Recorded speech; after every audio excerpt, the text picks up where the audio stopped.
அனைவருக்கும் இனிய மாலை வணக்கம். நம்ம ப்ரோலிட்டரி லீடர்ஸ் குழு சார்பாக தொடர்ச்சியா சட்டம் சார்ந்த வகுப்புகள் காலை மாலை என்ற இருவேளையும் நடத்திட்டு வரோம். அந்த வகையில இன்னைக்கு எந்த வகுப்பை பத்தி எடுக்க போறோம் அப்படின்னா, தமிழ்நாடு போலீஸ் ஸ்டாண்டிங் ஆர்டர். நம்ம வழக்கறிஞரா இருக்க அனைவருமே வந்து ஸ்டேஷன் போவோம். போலீஸ் ஸ்டாண்டிங் ஆர்டரை பற்றி கேள்விப்பட்டிருப்போம். அதுல என்னென்ன விஷயங்கள் போலீஸுக்கு உண்டான பவர்ஸ் என்ன அப்படிங்கிற சம்பந்தமா இன்னைக்கு வந்து இன்வெஸ்டிகேஷன் அப்படிங்கிற ஒரு டாபிக்ல நமக்காக மைக்கேல் ஜெரால்டு கிரில் சார் நமக்காக வகுப்படுத்தி கொடுக்க வந்திருக்காங்க.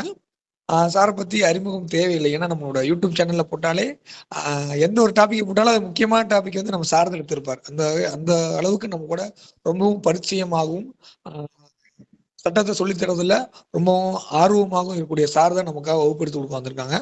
உங்களுக்கு இதுல சந்தேகம் இருந்தால் வகுப்பு முடிவுல கேளுங்க, கண்டிப்பா சார் எக்ஸ்பிளைன் பண்ணுவாங்க. வெல்கம் சார், நம்ம வகுப்புல போலாம் சார். Thank you sir. நன்றி காளியா சார். நண்பர்கள் அனைவருக்கும் இனிய மாலை வணக்கம். ஏபிபி சிலபஸ்ல இருக்கக்கூடிய ஸ்டேட் மைனர் ஆக்ட் ஏரியாவில் ஒரு பார்ட் தான் நம்மளுடைய இந்த போலீஸ் ஸ்டாண்டிங் ஆர்டர்ஸ். அந்த போலீஸ் ஸ்டாண்டிங் ஆர்டர்ஸ்ல எல்லாத்தையும் படிக்கணுமா அப்படின்றதுக்கு வந்து இல்லை, அவங்க செலக்டட் டாபிக்ஸ் தான் தந்திருக்கிறாங்க. அதில் ஒன்று ஹைரார்கி, இன்னொன்று investigation and powers and duties of the police officer அப்படிங்கிற ஒரு 3 ஏரியாஸ் தான் உங்களுக்கு இதுல கேட்குறாங்க. முதல் நிலை தேர்வில் ஒரு கேள்வி கேட்கலாம். இது நம்ம மெயின் இதுல வந்து ஏதாவது ஒரு 5 மதிப்பெண்கள் கேள்விக்கு கேட்கலாம். ஸோ அப்ப இதுவும் ஒரு முக்கியமான டாபிக் தான். இப்ப இதுல வந்து நான் இன்னைக்கு உங்களுக்கு வந்து இதுல இன்வெஸ்டிகேஷன், ஒரு புலனாய்வு பகுதியை பொறுத்தவரையில நமக்கு சிஆர்பிசி என்னென்ன வகையில எல்லாம் புலனாய்வு செய்யணும்னு சொல்றது ஒண்ணு. அதே போல அதுல இருக்கக்கூடிய சில தெளிவற்ற ஒரு சூழ்நிலையில் பல்வேறு நீதி தீர்ப்புகள், உச்ச நீதிமன்றம், உயர் நீதிமன்றத்தினுடைய தீர்ப்புகளின் அடிப்படையில் நமக்கு அந்த புலனாய்வு செய்ய வாய்ப்பு இருக்கிறது. அதே போல சிஆர்பிசி, பிஎன்எஸ்எஸ், சாட்சிய சட்டம், அதே போல பிஎஸ்ஏ போன்ற சட்டங்களின் அடிப்படையிலும் பல்வேறு உச்ச நீதிமன்ற, உயர் நீதிமன்ற தீர்ப்புகளின் அடிப்படையிலும் இந்த புலன் விசாரணை நடந்தாலும், இந்த புலன் விசாரணையை செய்வதற்கு காவல் நிலையாணைகள், தமிழ்நாடு அரசால் உருவாக்கப்பட்ட காவல் நிலையாணைகளும் இதற்கு உதவி செய்கிறது. அப்ப எல்லாத்தையும் நம்ம படிக்க வேண்டிய அவசியம் இருக்கிறதா அப்படின்னா இருக்கிறது தான். இப்ப புலன் விசாரணையை பொறுத்தவரையில என்ன இந்த காவல் நிலையாணைகள் சொல்கிறது அப்படிங்கிறத பார்த்தோம்னா, இந்த போலீஸ் ஸ்டாண்டிங் ஆர்டர் அந்த புத்தகத்தினுடைய 30வது சாப்டர், குறிப்பாக நிலை ஆணைகள் 562 முதல் 606 வரை. யாராவது பழைய புத்தகம் வச்சிருப்பீங்க அப்படின்னு சொன்னா 584 முதல் 630 வரை உள்ள அந்த ஆணைகள், ஆர்டர்ஸ் வந்து இந்த இன்வெஸ்டிகேஷன் பகுதியை பற்றி சொல்கிறது. இப்ப நாம இத சாப்டர் வைஸ் பாக்குறோங்கிறத விடவும் அப்படியே அந்த ஆர்டர் வைஸே போயிடலாம். ரொம்ப விளக்கமா அவசியமா இருக்கிறதா அப்படின்னு சொன்னா அப்படியெல்லாம் ஒன்றும் அவசியம் இல்லை. 1-2 ஏரியாக்களை நம்ம பார்த்துக்கிட்டு மீதி எல்லாமே இந்த காவல் ஆணை எதை சொல்கிறது, இல்லைன்னா இது காவல் ஆணையினுடைய எந்த எண் சொல்கிறது அப்படிங்கிறது மாதிரி தான் கேள்விகள் இருக்கும். அதனால நாம வந்து இத அப்படியே கடந்து போகலாம். இப்ப முதல் அந்த புலன் விசாரணை செய்கின்ற அந்த பகுதியினுடைய முதல் பிரிவு, அதாவது முதல் ஆணை PSO 562. இந்த 562ல என்ன சொல்றாங்க அப்படின்னு சொன்னா, ஒரு புலன் விசாரணையை அந்த புலன் விசாரணை அதிகாரி எப்போது மறுக்க முடியும், ரெஃப்யூசல் ஆஃப் இன்வெஸ்டிகேஷன். இப்ப நமக்கு வந்து இந்த இன்வெஸ்டிகேஷன் பொறுத்தவரையில நமக்கு வந்து நம்ம சிஆர்பிசியை பொறுத்தவரையில 157 சப்செக்ஷன் 1 அதுல இருக்கக்கூடிய 2 ப்ரொவிசோ இருக்கும். ப்ரொவிசோ ஏ, ப்ரொவிசோ பி, இது ரெண்டும் நமக்கு வந்து இந்த இன்வெஸ்டிகேஷன்ல நமக்கு ரொம்ப முக்கியமான பகுதிகளாக தான் இருக்கிறது. இதுல என்ன அப்படி பாத்தீங்க அப்படின்னு சொன்னா, ஒரு காவல் நிலையத்தினுடைய பொறுப்பு அலுவலர், officer incharge of the police station, இவருக்கு வந்து அந்த புலன் விசாரணையை மறுப்பதற்கான ஒரு விருப்புரிமை உள்ளது. அந்த விருப்புரிமையை வந்து எப்படி செயல்படுத்தலாம், என்னென்ன சூழ்நிலையில் செயல்படுத்தலாம், ஒரு புலன் விசாரணையை என்னென்ன அந்த சூழ்நிலையில் மறுக்கலாம் என்பது குறித்து சொல்றதுதான் PSO 562. பாத்தீங்க அப்படின்னு சொன்ன ஒரு சாதாரணமான, அதாவது நமக்கு வந்து இந்திய தண்டனை சட்டம் பிரிவு 95 படிச்சிருப்போம், ட்ரிஃபிலிங் ஆக்ட், அந்த ஜெனரல் எக்ஸெப்ஷன்ல நம்ம படிச்சிருந்திருப்போம். அப்போ அந்த ஒரு சாதாரணமான ஒரு அற்பமான விஷயங்களுக்கு இன்வெஸ்டிகேஷன் பண்ணணும்ன்ற அவசியம் இல்லை. இதை மனசுல வச்சுக்கோங்க. அதே போல ஒரு உரிமையியல் தன்மையுடைய வழக்குகளில் குற்றப்புலனாய்வு என்பது அவசியம் இல்லை. அதே போல வந்து ரொம்ப சின்ன சின்ன திருட்டு அப்படிங்கிறது வந்து ஒரு 10 ரூபாய்க்கு மிகாத வகையில ஏதாவது திருட்டுகள் இருந்துச்சுன்னா அந்த திருட்டுகள் எல்லாத்தையும் புலன் விசாரணை செய்ய வேண்டிய அவசியம் இல்லை. ஆனாலும் அதுல வந்து அவன் ஹாபிச்சுவல் அஃபெண்டரா இருக்கிறான், இல்லைன்னா அவன் வந்து ஏற்கனவே அவன் ஒரு குற்றத்தை செஞ்சிருக்கிறான், இவன் செஞ்சான் அப்படின்னு சொன்னா அதை மறுக்க கூடாது. அதே போல வந்து ஆடு திருடு, செம்மறி ஆடா இருக்கலாம், வெள்ளாடா இருக்கலாம், கன்றுகாலிகளாக இருக்கலாம், இவைகளை திருடினால் அதெல்லாம் அதை விசாரிச்சுதான் ஆகணும். அப்ப அற்ப திருட்டு, அதாவது சிறு திருட்டுங்கிறதெல்லாம் இதுல வந்து புலன் விசாரணைக்கு அப்பாற்பட்டதுதான். அதே போல ஒரு காயம்பட்ட வழக்கில் காயம்பட்ட ஒரு நபர் விசாரணையை விரும்பாத சமயத்தில், இப்ப பாத்தீங்க அப்படின்னு சொன்னா ஆஸ்பத்திரியில அடிபட்டு கிடப்பாரு, அவரு வந்து அவர்கிட்ட போய் போலீஸ் வந்து என்ன பண்ண போவாங்க, அந்த தகவல் எம்எல்சி ஆன வழக்குகள் எல்லாம் அந்த காய தகவலை பெற்று அவர் போலீஸ் ஸ்டேஷன்ல இருந்து யாராவது ஒரு அதிகாரி வந்து அவங்க கிட்ட விசாரிப்பாங்க. அப்ப அந்த நேரத்துல எனக்கு அந்த விசாரணை வேண்டாம், நான் வந்து இது ஒன்றும் பிரச்சனை இல்லை அப்படின்னு சொல்லி காயம்பட்டவர் விசாரணையை விரும்பாத போதும் புலன் விசாரணை செய்ய வேண்டிய அவசியம் இல்லை. அதே போல வந்து அவன் வந்து ஒரு ப்ரொஃபஷனல் அஃபெண்டர், அவனுக்கு வேலையே இந்த குற்றம் செய்யறதுதான் வேலை. அதே போல வந்து இவனை விசாரிக்க வேண்டியது ஒரு பப்ளிக் இன்ட்ரெஸ்டுக்கு அவசியமானது நீ கருதுனா அந்த விசாரணையை நாம செய்யதான் இது சொல்கிறது. அதே போல ஒரு குற்ற குறித்த ஒரு முறையீட்டின் பேரில் அந்த குற்றத்தினுடைய அந்த துப்பு துலக்க முடியல, அந்த துப்பு துலக்க முடியாத ஒரு சாதாரண வழக்குகளாக இருந்தால் அவைகளையும் என்ன செய்ய வேண்டியதில்லை, விசாரணை செய்ய வேண்டியதில்லை. அதே போல கொஞ்சம் போல அடிபட்டிருக்கும், ஆனா அவரை மிகைப்படுத்தி சொல்லியிருப்பாரு. அப்ப மிகைப்படுத்திய தாக்குதல்களாக இருந்தாலும் அதே போல களவு போயிருந்தா மிகைப்படுத்திய களவுகளாக இருந்தாலும் அவற்றையெல்லாம் என்ன செய்ய வேண்டியதில்லை, விசாரணிக்க வேண்டியதில்லை என்பதை சொல்வதுதான் போலீஸ் ஸ்டாண்டிங் ஆர்டர் 562.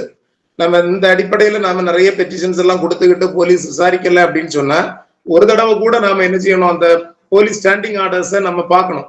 ஏன்னா சிஆர்பிசி பொறுத்தவரையில, எவிடன்ஸ் ஆக்ட் பொறுத்தவரையில அதுல எல்லாம் இந்த மாதிரி இருந்துச்சுன்னா விசாரிக்க வேண்டும் என்கிற கணக்குல தான் அந்த ப்ரொசீஜர் இருக்கும் சிஆர்பிசி பிஎன்எஸ்எஸ்ல எல்லாம். அப்ப நாம என்ன நினைப்போம்னா சட்டத்துல இருக்குதுல்ல, நீ செஞ்சா என்ன அப்படின்றத கேட்போம். ஆனா அதே நேரத்துல பிஎஸ்ஓவிலையும் அந்த நாம கொஞ்சம் அறிவு மிக்கவர்களாக இருந்தோம் அப்படின்னு சொன்னா இந்த மாதிரிப்பட்ட சூழலை லாபகமாக எதிர்கொள்ள முடியும். சரியா? அடுத்து பாத்தீங்கன்னு சொன்னா ஒரு விசாரணையை வந்து உடனே செய்ய முடியல, அப்போ என்ன செய்யலாம் அப்படின்னா, உடனே செய்யணும்ன்ற அவசியம் இல்லை, எஃப்ஐஆர் போட்டுக்கிட்டு 24 ஹவர்ஸுக்குள்ளால விசாரணையை செய்யணும். விசாரணையை செஞ்சு அதுல ஏதாவது தடயங்கள் கிடைக்குதா என்பதையெல்லாம் நம்ம பார்க்க முடியும் தான். ஆனா இந்த விசாரணையை வந்து இப்போ உடனடியாக செய்ய முடியல அப்படின்ற அடிப்படையில எஃப்ஐஆர் மட்டுமே போட்டுக்கிட்டு அந்த நேரத்துல விசாரணை என்ன செய்யலாம், அத ஒரு அறிக்கையை மட்டும் அனுப்பிக்கிட்டு அந்த விசாரணைய இது பண்ணலாம். அதே நேரத்துல பிஎஸ்ஓ 564 பாத்தீங்க அப்படின்னு சொன்னா அந்த விசாரணையை பாத்தீங்கன்னு சொன்னா 2 வகையான ஒரு தகவல் இருக்கிறது. ஒரு குற்றப்புலனாய்வு, ஒரு புலனாய்வு என்பது காவல் நிலையத்தில் வைத்தும் செய்யலாம், லோக்கல் இன்வெஸ்டிகேஷனும் பண்ணலாம். அப்ப இந்த லோக்கல் இன்வெஸ்டிகேஷன் என்பது வந்து எப்ப பண்ணணும், எங்க பண்ணணும் அப்படிங்கிறதும் இதுலதான் சொல்லி இருக்குது. அப்ப லோக்கல் இன்வெஸ்டிகேஷன் லோக்கல்லையும் பண்ணலாம், அந்த இடத்துல சம்பவம் நடைபெற்ற இடதாக சொல்ற இடத்துலயும் போய் பண்ணலாம், காவல் நிலையத்தில் வைத்தும் பண்ணலாம். இப்போ இந்த உள்ளூர் விசாரணை அந்த லோக்கல் இன்வெஸ்டிகேஷனுக்கு அவசியம் இல்லை என்பது தெரிந்தால் அதை வந்து கேஸ் டைரியில எழுதி ஒரு ஃபைனல் ரிப்போர்ட்டே போட்டுடலாம்.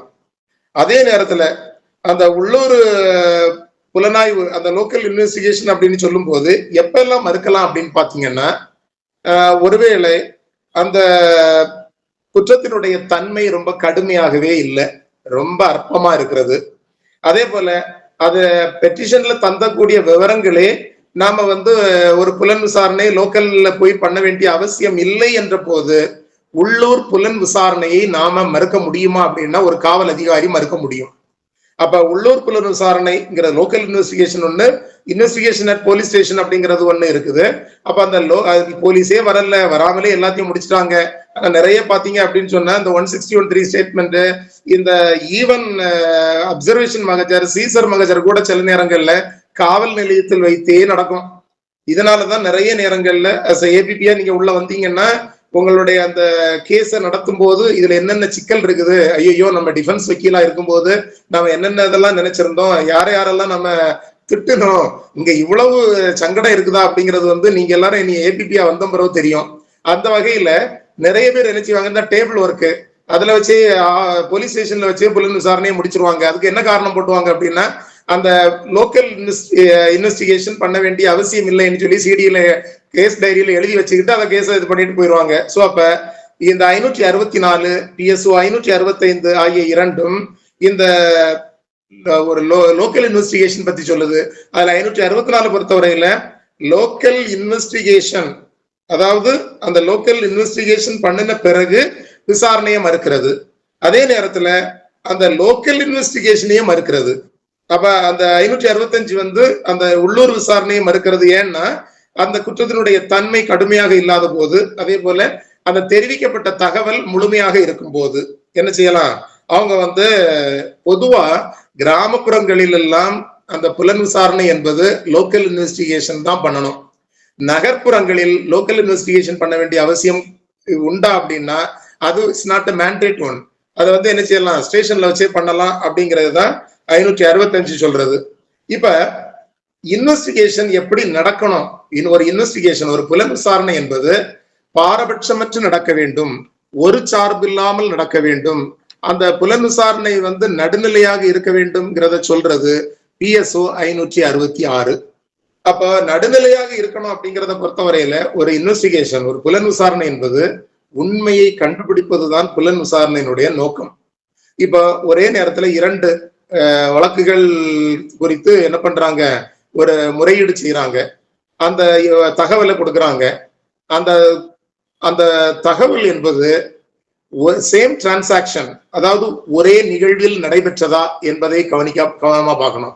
அந்த கவுண்டர் கேஸ்ன்னு சொல்லுவோம் பாருங்க, அந்த கவுண்டர் கேஸ்ங்கிறது ஒரே அந்த சம்பவத்துல ஒரே டிரான்சாக்ஷன் அப்படின்னா அங்க டைம் ஒன்னா இருக்கும், பிளேஸ் ஒன்னா இருக்கும், அந்த நபர்கள், ஈடுபட்ட நபர்கள் ஒன்றாகவே இருப்பார்கள். இதுதான் என்னது அந்த கவுண்டர் கேஸினுடைய பேசிக் இன்கிரீடியன்ஸ். இப்ப நிறைய பேர் என்ன செய்வாங்கன்னா, A B சண்டை போடுவான். இப்ப A பிக்கு மேல கம்ப்ளைண்ட் பண்ணி ஒரு கேஸ் ஆகிரும். கொஞ்ச நேரம் கழிச்சு பிக்கும் ஏக்கும் ஒரு சண்டை நடக்கும். அதுல B ஏக்கு மேல கம்ப்ளைண்ட் கொடுப்பான். இது கேஸின் கவுண்டரானா கிடையாது. ஏன்னா கேஸின் கவுண்டருங்கிற பொறுத்தவரையில ஒரே டைம் த சேம் டிரான்சாக்ஷன், 2 பேருமே சண்டை போட்டதுல 2 பேருமே நெத்திஞ்சிருக்கணும், தாக்குதல் நடத்தி இருக்கணும், 2 பேருக்குமே காயம் வந்திருக்கணும். அந்த மாதிரி இருந்தாதான் அது கேஸின் counter. The time same, place same, அந்த அக்ரஸாஸ் சேமா இருக்கணும். அப்படி இருந்தாதான் அது இது மாதிரிப்பட்ட சூழ்நிலைகள்ல அந்த நடுநிலைமையான விசாரணை என்பது எதை ஒட்டியது அப்படின்னு பாத்தீங்கன்னா, யாரு அதிகமான வலுத்தாக்குதலை செய்தார்களோ, யார் அதிகமான அக்ரஸாராக இருந்தாரோ அவர் மீது வழக்கு பதிய வேண்டும். அதுதான் அதுல உள்ள முக்கியமான காரணம். அப்ப ஒருவேளை 2 பேருமே தாக்குதல்ல 2 பேருமே உண்மை இல்லை அப்படின்னு சொன்னா வழக்கை க்ளோஸ் பண்ணணும். அப்ப இல்ல இவரு பாவம், இவர் வசதியானவர், இவர் வலுவானவர், இந்த பார்வையே இருக்கக்கூடாது. அப்ப உண்மையை கண்டுபிடிப்பதுதான் புலன் விசாரணையினுடைய நோக்கம். ஒரு எதிர் வழக்குகள் என்று சொல்லக்கூடிய கவுண்டர் கேஸை பொறுத்தவரையில யாரு வலுவான தாக்குதலுக்கு உள்ளானார்கள் என்பதன் அடிப்படையில் எதிரியை தீர்மானிக்க வேண்டும். 2மே உண்மை இல்லைன்னா 2மே தூக்கி தூர போட்டுற வேண்டும். ஒருவேளை இதுல ஏதாவது ஒரு குழப்பம் இருக்குது, ஏதாவது டவுட் இருக்குன்னு வச்சுக்கோங்க, அந்த டவுட்டை பொறுத்தவரையில மாவட்ட குற்றவியல் வழக்கறிஞர் PP பப்ளிக் ப்ராசிக்யூட்டர்கிட்ட போய் என்ன செய்யணும், ஒரு கருத்து பெற வேண்டும். குழப்பமாக இருந்தால் ஒரு லீகல் அட்வைஸ் பெற வேண்டும் என்று சொல்லக்கூடியது இந்த 566 வேற எங்கேயுமே இருக்காது. நீங்க பாத்தீங்கன்னா CRPCல இருக்காது, BNSSல இருக்காது. ஒரு வழக்கு சம்பந்தமாக எனக்கு குழப்பம் வருகிறது நேரத்தில் ஒரு லீகல் அட்வைஸ் பெற்றுதான் வழக்கு போட வேண்டும் என்று எங்கேயுமே இருக்காது. ஆனா எதுல இருக்கும், PSOல இருக்கு. 566 அந்த லீகல் ஒப்பீனியன் வாங்குறது இருக்குது. ஒருவேளை இந்த கொடுத்த தகவல், அந்த கிடைத்த அந்த இன்ஃபர்மேஷன் தவறானதாக இருந்தது என்று சொன்னால், பிழையாக இருக்கிறது என்று சொன்னால், அந்த பிழை குறித்த விபரத்தை படிவம் 90 என்ன செய்யணும், அந்த குற்ற முறையீட்டாளருக்கு டிஃபாக்டோ கம்ப்ளைனன்ட்டுக்கு கொடுக்கணும். இதெல்லாம் சொல்றதுதான் 566. அப்ப ஒரு இன்வெஸ்டிகேஷன் எப்படி இருக்கணும், இம்பார்ஷியலா இருக்கக்கூடாது, நடுநிலையாக இருக்க வேண்டும், பார்ஷியலா இருக்கக்கூடாது, நடுநிலையாக இருக்க வேண்டும், பாரபட்சம் இல்லாமல் இருக்க வேண்டும் என்பதை சொல்வது PSO 566. அடுத்து பாத்தீங்கன்னா 567 கேஸ் டைரி. இந்த கேஸ் டைரியை பொறுத்தவரையில நமக்கு தெரியும், CRPC 172 நம்ம படிச்சிருந்திருப்போம், ஒரு வழக்கு நாட்குறிப்பு. இந்த வழக்கு நாட்குறிப்பை பொறுத்தவரையில அந்த விசாரணை விவரங்கள் எல்லாத்தையுமே வழக்கு நாட்குறிப்பில் பதிவு பண்ணிட்டே போனோம். இந்த வழக்கு நாட்குறிப்பை பொறுத்தவரையில அந்த FIR எண், அதாவது குற்ற எண், கிரைம் நம்பர்ல இருந்து ஆரம்பிக்கணும். அதே அந்த அந்த கிரைம் நம்பர் தொடர்பாக, அந்த குற்ற எண் தொடர்பாக, அந்த முதல் தகவல் அறிக்கை தொடர்பான விசாரணைகள் எல்லாம் என்னென்ன தேதியில என்ன நேரத்துல யாரை யாரை விசாரிக்கப்பட்டது, யார் யாரெல்லாத்தையும் கைது செய்யப்பட்டது, என்னென்ன பொருட்கள் கைப்பற்றப்பட்டது என்கிற விவரங்கள் எல்லாம் எழுதணும். ஒருவேளை அந்த புலன் விசாரணை அதிகாரி அந்த நிலையத்தில் இல்லாத போதும் அந்த நாட்குறிப்பு, வழக்கு நாட்குறிப்பு என்பது அந்த விசாரணை ஒவ்வொரு நாளும் அதுல என்ன, இன்று அவர் விசாரணை அதிகாரி வேறொரு வழக்குக்காக சென்று விட்டாருன்னா அதை சொல்லணும். அந்த வழக்கு நாட்குறிப்பு என்பது அதுல எழுதிக்கிட்டே இருக்கணும். தான் அதுக்கு பேர் கேஸ் டைரி. இது 567. அந்த வழக்கு நாட்குறிப்புல என்னென்ன விவரங்கள் இருக்க வேண்டும் என்று சொல்வது நிலையாணை 568. அதுல என்னென்ன விவரம் இருக்கணும்னா, அந்த குற்றம் குறித்த தகவல் கிடைத்த நேரம் தொடங்கி, அந்த தகவல் கிடைத்த நேரம், விசாரணை தொடங்கிய நேரம், அதாவது எந்தெந்த இடங்கள் எல்லாம் போய் பார்த்தாங்க, அந்த விசாரணை மூலம் கேட்டறிந்த தகவல்களினுடைய அந்த அறிக்கைகள், ஒருவேளை அந்த CD ஃபைல் ஐஓட்டே இருக்குது அப்படின்னு சொன்னா அதை பதிவு செஞ்சிடணும். ஒருவேளை CD ஃபைல் என்னது இல்லை, அங்க ஐஓ அவருக்கு இந்த ஸ்டேஷன்ல இல்ல, அப்ப அது வேற எங்க அவர் ஐஓ கொண்டுட்டு போயிருக்கிறாரு, இல்லைன்னா வேற எங்கேயோ அவங்க அவர் ஆய்வுக்காக உயரதிகாரிகள்கிட்ட போயிருக்குது என்கிற சூழ்நிலையில் இந்த விசாரணை தொடர்பான, இந்த வழக்கு விசாரணை தொடர்பான விவரங்களை GDல என்ட்ரி பண்ணி அதனுடைய தொகுப்பை பழையபடி CD கையில ஸ்டேஷனுக்கு வந்த பிறகு அதுல பதிவு பண்ணணும். பொதுவாக வழக்கு நாட்குறிப்பு 2 பகுதிகளை கொண்டதாக இருக்கும். ஒன்று இன்வெஸ்டிகேஷன் பார்ட், புலனாய்வு பகுதி. என்ன ஒண்ணு, சாட்சி விட்னஸினுடைய ஸ்டேட்மெண்ட் பார்ட், சாட்சிகளுடைய வாக்குமூல பகுதி. இப்ப அந்த சாட்சிகளுடைய வாக்குமூல பகுதி தான் நீதிமன்றத்துக்கு அனுப்பப்படும். புலனாய்வு பகுதி, இன்றைக்கு நான் எங்கெல்லாம் போனேன், எந்தெந்த இடத்துல எல்லாம் துப்பு கொடுத்தேன், யார் யாரையெல்லாம் சந்தித்தேன், விரைவில் அந்த எதிரியை கைது செய்து நீதிமன்றத்தில் அஜர்படுத்துவேன் அப்படின்னு எழுதுறதெல்லாம் கோர்ட்டுக்கு அனுப்பணும்ன்ற அவசியம் இல்லை. அப்ப அந்த புலனாய்வு பகுதி அந்த புலனாய்வு அதிகாரியினுடைய பார்வைக்கானது. அதே நேரத்துல அந்த 2வது பார்ட் இருக்கக்கூடிய அந்த சாட்சிகளுடைய வாக்குமூலம் தான் எனது இந்த நீதிமன்றத்துக்கு, நடுவர் நீதிமன்றத்திற்கு கொடுக்கக்கூடியதா இருக்கும். இப்ப குறிப்பா அந்த சாட்சிகளின் வாக்குமூல பகுதிகள் நமக்கு தெரியும். 161(3) ஸ்டேட்மெண்ட் எல்லாம் பொறுத்தவரையில என்ன செய்வாங்க, தனித்தனி வாக்குமூலங்கள் எல்லாம் எழுதி இது பண்ணுவாங்க. அப்போ இந்த அதே போல 174 அந்த அதனுடைய புலன் விசாரணை, அந்த இறப்புக்கு காரணமான விவரங்கள், தொடர்புடைய விஷயங்கள் எல்லாத்தையுமே அதுல என்ன செய்யணும், அந்த CD என்ட்ரி கொடுக்கணும். அதே போல அந்த இன்குவெஸ்ட் அது எப்படி நடத்தப்பட்டது, அதனுடைய இது எல்லாமே CDல வரணும். அதன் பிறகு அந்த நீதிமன்றத்துல நீங்க கடைசியா அந்த சார்ஜ் ஷீட்டை உள்ள கொண்டு கொடுக்குறீங்க. அந்த சார்ஜ் ஷீட் கொடுத்ததுக்கு பிறகு அதோட CD என்ட்ரி நின்றுமானா நிக்காது. மீண்டும் அது என்ன வழக்கு, அது இன்னைக்கு திருப்பப்பட்டது, இல்லைன்னா மீண்டும் சப்மிட் பண்ணப்பட்டது, அத என்ன செய்வாங்க, எதிரிக்கு சம்மன் அனுப்பப்பட்டது, எதிரி இன்று ஆஜரானார், இன்று சாட்சிகள் விசாரணை நடந்தது, முதல் விசாரணை நடைபெற்றது, குறுக்கு விசாரணை நடைபெறவில்லை, குறுக்கு விசாரணைக்காக 311 பெட்டிஷன் போட்டாங்க, அது அனுமதிக்கப்பட்டது அல்லனா அது தள்ளுபடி செய்யப்பட்டது, இப்படி தொடங்கி அந்த வழக்கு விசாரணை முடிகிறது வரைக்கும், தொடர்புடைய மேல்முறையீடு, அதன் மேல்முறையீடு முடிகிறது வரைக்கும் அந்த விசாரணை நாட்குறிப்பு என்பது தொடர்ந்து வந்து கொண்டிருக்கும். அந்த வழக்கினுடைய இறுதி கட்டம் வருவது வரைக்கும் இருக்கும். இதுதான் அந்த நாட்குறிப்பு தொடர்பாக 567, 568 காவல் நிலையாணைகள் நமக்கு சொல்றது. 569 என்கிற அந்த நிலையாணை எதை பற்றி சொல்கிறதுன்னு சொன்ன, திருட்டு சொத்து கைப்பற்றுறது, இந்த அத்தாட்சி, அதே போல அந்த போய் பார்த்த இடங்கள், அந்த பார்வை மகஜர் அதாவது அறிக்கைகள், கைப்பற்றுதல் அறிக்கை, பார்வையிட்ட அறிக்கை, அல்லது சீஸ் பண்ண அறிக்கை, இவைகள் எல்லாத்தையும் பற்றி சொல்லக்கூடியது. குறிப்பாக ஒரு சொத்து, ஒரு வழக்கு சொத்து வந்து காணாம போயிருச்சு, இல்லைன்னா திருட்டு போயிருச்சு, இல்லைன்னு சொன்னா ஏதோ ஒரு வகையில அழிக்கப்பட்டிருக்குதுன்னு சொன்னா அந்த சொத்தானது அதை ரெஸ்டோர் பண்ணும்போது, அதை எடுக்கும் போது, அதை கைப்பற்றும் போது உரிய சாட்சிகளுடன் அந்த சீசர் மகஜர் என்ன செய்யணும், தாமதம் இல்லாமல் நடுவருக்கு அனுப்ப வேண்டும் என்கிறதையும், அதே போல பார்வை மகஜரில் எப்படி இருக்கணும் அப்படின்னு பாத்தீங்கன்னா, பார்வை மகஜரை பொறுத்தவரையில அந்த பார்வை மகஜனுடைய கையெழுத்து போடுறவங்க அந்த பகுதியில் கௌரவமாக வாழ்கின்றவர்களாக இருக்க வேண்டும். இதுல நீங்க பாத்தீங்க அப்படின்னு சொன்னா எல்லாம் இந்த போலீஸ் ஸ்டாக் விட்னஸ் எல்லாம் வச்சு போட்டிருப்பாங்க. அப்ப பிஎஸ்ஓல என்ன சொல்லியிருக்குது அப்படின்னு சொன்னா, அந்த யாரு அந்த பார்வை மகஜர் ஒரு குற்றம் நிகழ்ந்த இடத்தில் இல்லைன்னா வேற எங்கேயாவது ஒரு இடத்துல அது சம்பந்தமாக அதை போய் பாக்குறாங்க அப்படின்னு சொன்னா அந்த இடத்தை பார்வையிட்டதாக குறிக்கப்படுகின்ற அந்த எழுதப்படுகின்ற அந்த பார்வை மகஜரில் கையெழுத்திடுகின்ற நபர்கள் அந்த இடத்துல ரொம்ப கௌரவமாக மரியாதையாக வாழ்ற ஒரு ஆள்களாக இருக்கணும் என்பது இதுல சொல்லி இருக்குது. அதே போல இரத்தக்கரை படிந்த இப்ப துணிகளா இருக்கலாம், மண் இருக்கலாம், மர துண்டுகளாக இருக்கலாம், வேற ஏதாவது பொருட்களாக இருக்கலாம், இதெல்லாம் இருக்கணும் அப்படின்னு சொன்னா அந்த அந்த அந்த இரத்தக்கரை படிந்த அந்த பொருட்கள் குறித்த அதனுடைய அளவுகள், அதனுடைய தன்மை, இவற்றையெல்லாம் சிறப்பான முறையில் செய்ய வேண்டும் என்று சொல்வதுதான் 569 PSO. அடுத்து பாத்தீங்கன்னா இந்த வழக்கு நாட்குறிப்புகள் 567 68 நம்ம உருவாக்குன அந்த வழக்கு நாட்குறிப்புகளை என்ன செய்யணும் அப்படின்னு சொன்னா, அந்த வழக்கு நாட்குறிப்புகளையும் அவற்றின் அதுக்கு மேலாக எழுதக்கூடிய என்டாஸ்மெண்ட், அதுல ஏதாவது ரிமார்க்ஸ் எழுதுறது எப்படி அப்படின்னு பாத்தீங்கன்னா, ஒரு வழக்கு நாட்குறிப்பு அதை வந்து என்ன செய்யணும்னா டூப்ளிகேட்ல ரெடி பண்ணணும். ஒரு நாட்குறிப்பை வந்து என்ன செய்யணும், அந்த சிடி ஃபைல்ல வச்சிருக்கணும். இன்னொரு நாட்குறிப்பை வந்து என்ன பண்ணணும், இன்வெஸ்டிகேஷன் ஆபீசர் வந்து இன்ஸ்பெக்டருக்கு அனுப்பிடணும், அந்த வட்டத்தினுடைய காவல் ஆய்வாளருக்கு அனுப்பிடணும். அந்த வட்ட காவல் ஆய்வாளர் அதுல ஏதாவது ரிமார்க்ஸ் எழுதி டிஎஸ்பிக்கு அனுப்பணும். அப்ப வழக்கு நாட்குறிப்பு இரட்டை படிகளில் எழுத வேண்டும். ஒன்றை வந்து ஐஓ அந்த வழக்கு கோப்பிலே அந்த வழக்கு கோப்பிலேயே வைத்திருப்பாரு, இன்னொன்றை வந்து அந்த வட்ட காவல் ஆய்வாளருக்கு அதை அனுப்புவாரு.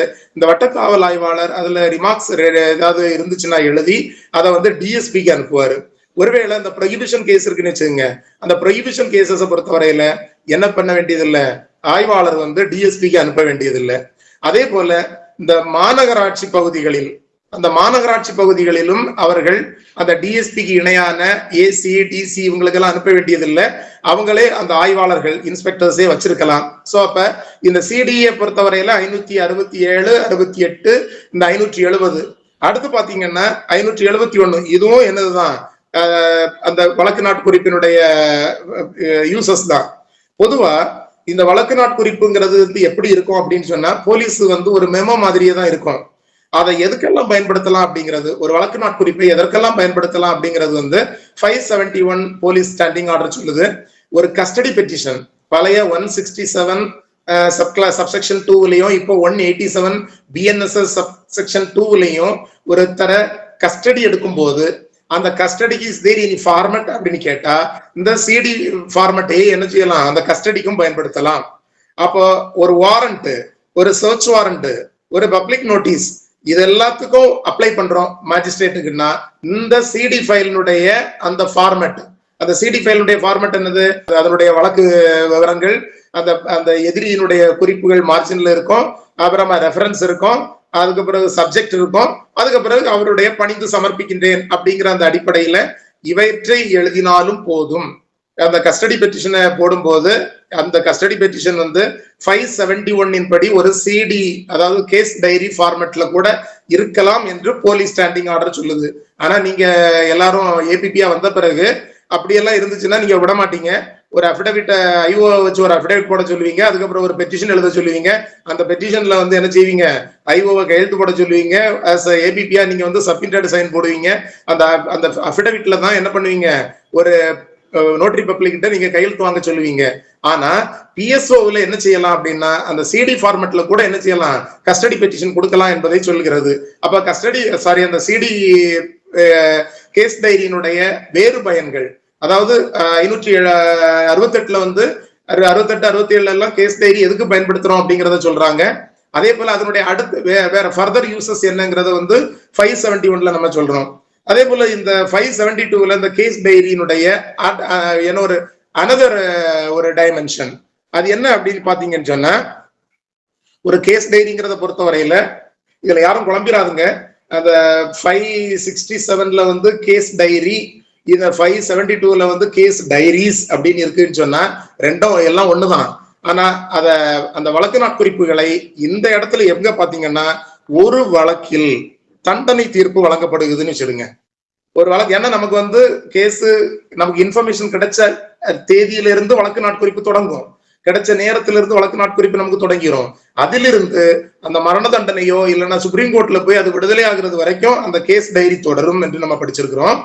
இந்த மரண தீர்ப்பு தண்டனையை வழங்கிய இந்த தீர்ப்பு ஒருவேளை மரண தண்டனை கொடுத்துட்டாங்க, அதர்வைஸ் அந்த மரண தண்டனை இல்லாம லைஃப் போயிருக்கிறாங்க, அங்க அந்த அப்பீல் போனதுல பழையபடியும் அந்த தண்டனை வந்து ஆயுள் தண்டனை வந்து மரண தண்டனையா மாறி இருக்குது என்ற சூழ்நிலை வரைக்கும் நம்ம என்ன செய்யணும் அப்படின்னா, இப்படி எல்லாம் ஒரு சூழ்நிலை இருந்துச்சுன்னு சொன்னா அந்த உயர் நீதிமன்றம், ஏன்னா இப்ப நீங்க தெரியும் அனைவருக்குமே இந்த மரண தண்டனையை பொறுத்தவரையில அந்த கரிஷ்மா குட்டிக்கு நீங்க வந்து கேரளாவில் இந்த வழக்கு தீர்ப்பு படிச்சிருப்பீங்க.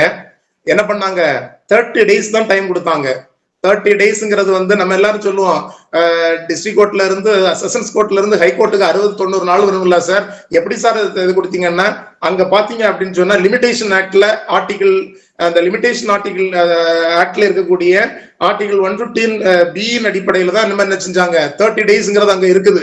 அதுலதான் நமக்கு அந்த இதுல இப்ப அதுல போகும்போது அந்த 30 நாட்களால அவங்க வந்து அப்பீல் பண்ணணும். அந்த அப்பீலின் அடிப்படையில அவங்களுக்கு வந்து அந்த மரண தண்டனை உறுதி செய்யப்பட்டு விட்டது என்று சொன்னால் என்ன பண்ணணும்னா, எஸ்பி அல்லது அந்த கமிஷனர் இந்த கேஸ் டைரியினுடைய ஆங்கில பதிப்பு, ஆங்கில வெர்ஷன், அதனுடைய சர்டிஃபைடு நகல் 2 ரெடி பண்ணி என்ன பண்ணணும், ஹோம் மினிஸ்ட்ரிக்கு அனுப்பணும். அந்த கருணை மனு போடுறதுக்கும் அல்லது அரசுக்கு அனுப்பணும். அரசுக்கு எதுக்கு அனுப்பணும், இந்த மரண தண்டனை வந்து செஷன்ஸ் நீதிமன்றத்தில் சொல்லி இருக்கிற பட்சத்தில் அதை வந்து உறுதிப்படுத்துறதுக்கு அங்க போகும்போது அந்த உறுதிப்படுத்தின விவரத்தை சொல்றதுக்கோ அல்லது அந்த உறுதிப்படுத்தின விவரத்தின் அடிப்படையில் கருணை மனு, அப்ப கருணை மனுவை பொறுத்தவரையில மினிஸ்ட்ரி ஆஃப் ஹோம் அஃபேர்ஸ்க்கு அனுப்பணும்.